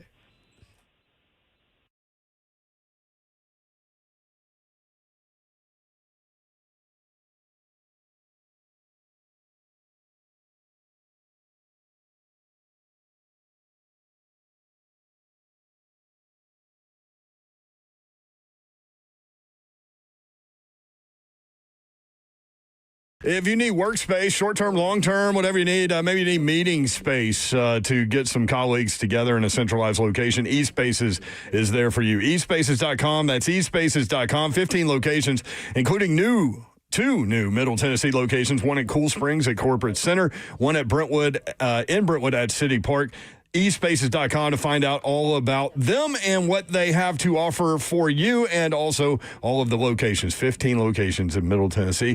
eSpaces is redefining co-working with exceptional offices for every business, designed for entrepreneurs, teams, and established professionals, featuring private offices, team suites, meeting rooms that are fully equipped, 24/7 access, flexible terms, beautiful professional spaces that are move-in ready. Whether you're scaling up or just getting started, eSpaces provides flexibility without compromise. Want to check them out? You can.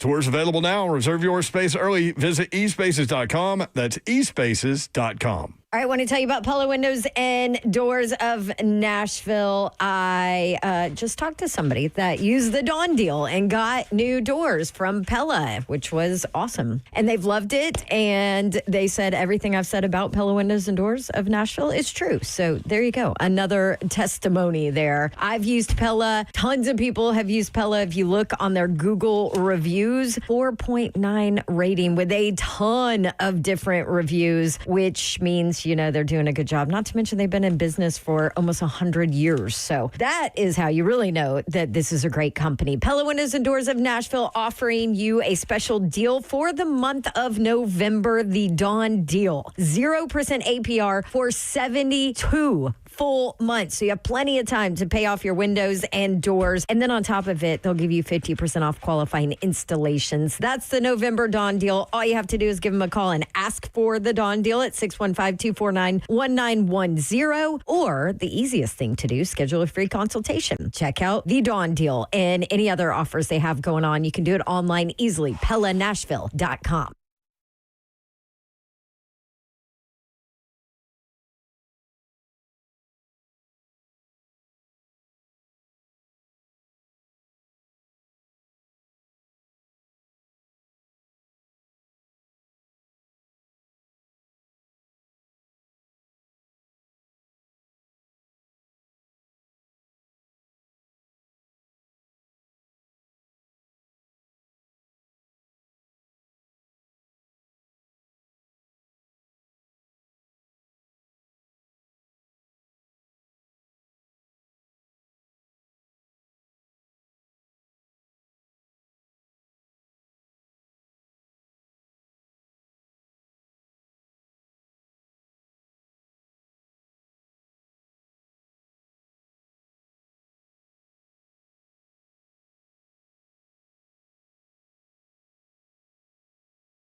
.3HL 104.5 The Zone. Brent Doherty, Keith Bullock. Did you have fun, Bully? Oh, yeah, I did. Slay dog. Dawn. I held it down. You did hold it down. That was fun, man. I really appreciate you coming in. That was a fun show. Everybody back on Monday. Hope y'all have a great weekend. Tennessee, Florida. Tennessee, get on that neck. Let's go Vols, VAA. Vols are all right, and they will get the win. Tennessee's the better football team. The past really doesn't have anything to do with anything unless you let them hang around. Right, and you don't want to lose. On them. You don't want to lose 2 in a row. You're already looking ahead to next week. There he is. He's Keith Bullock. You need to check out Bullseye View TV on YouTube. He's getting it done. Flat out getting with it the done. most, baby. Yep. Hope y'all have a great weekend. Really appreciate y'all hanging out with us. We certainly appreciate you including us in your day and in your lives. We do not take that for granted, nor do we take that lightly. Man, hopefully we were able to put a smile on your face. Have a great weekend. Good night. God bless. See ya. Wouldn't want to be ya unless you are a shout out to Jordan Tutu, a real Canadian sleigh dog, and also to Sleigh Dog because he can put it the best way possible when it comes to Tennessee, Florida. Go Vols, and that's all we know.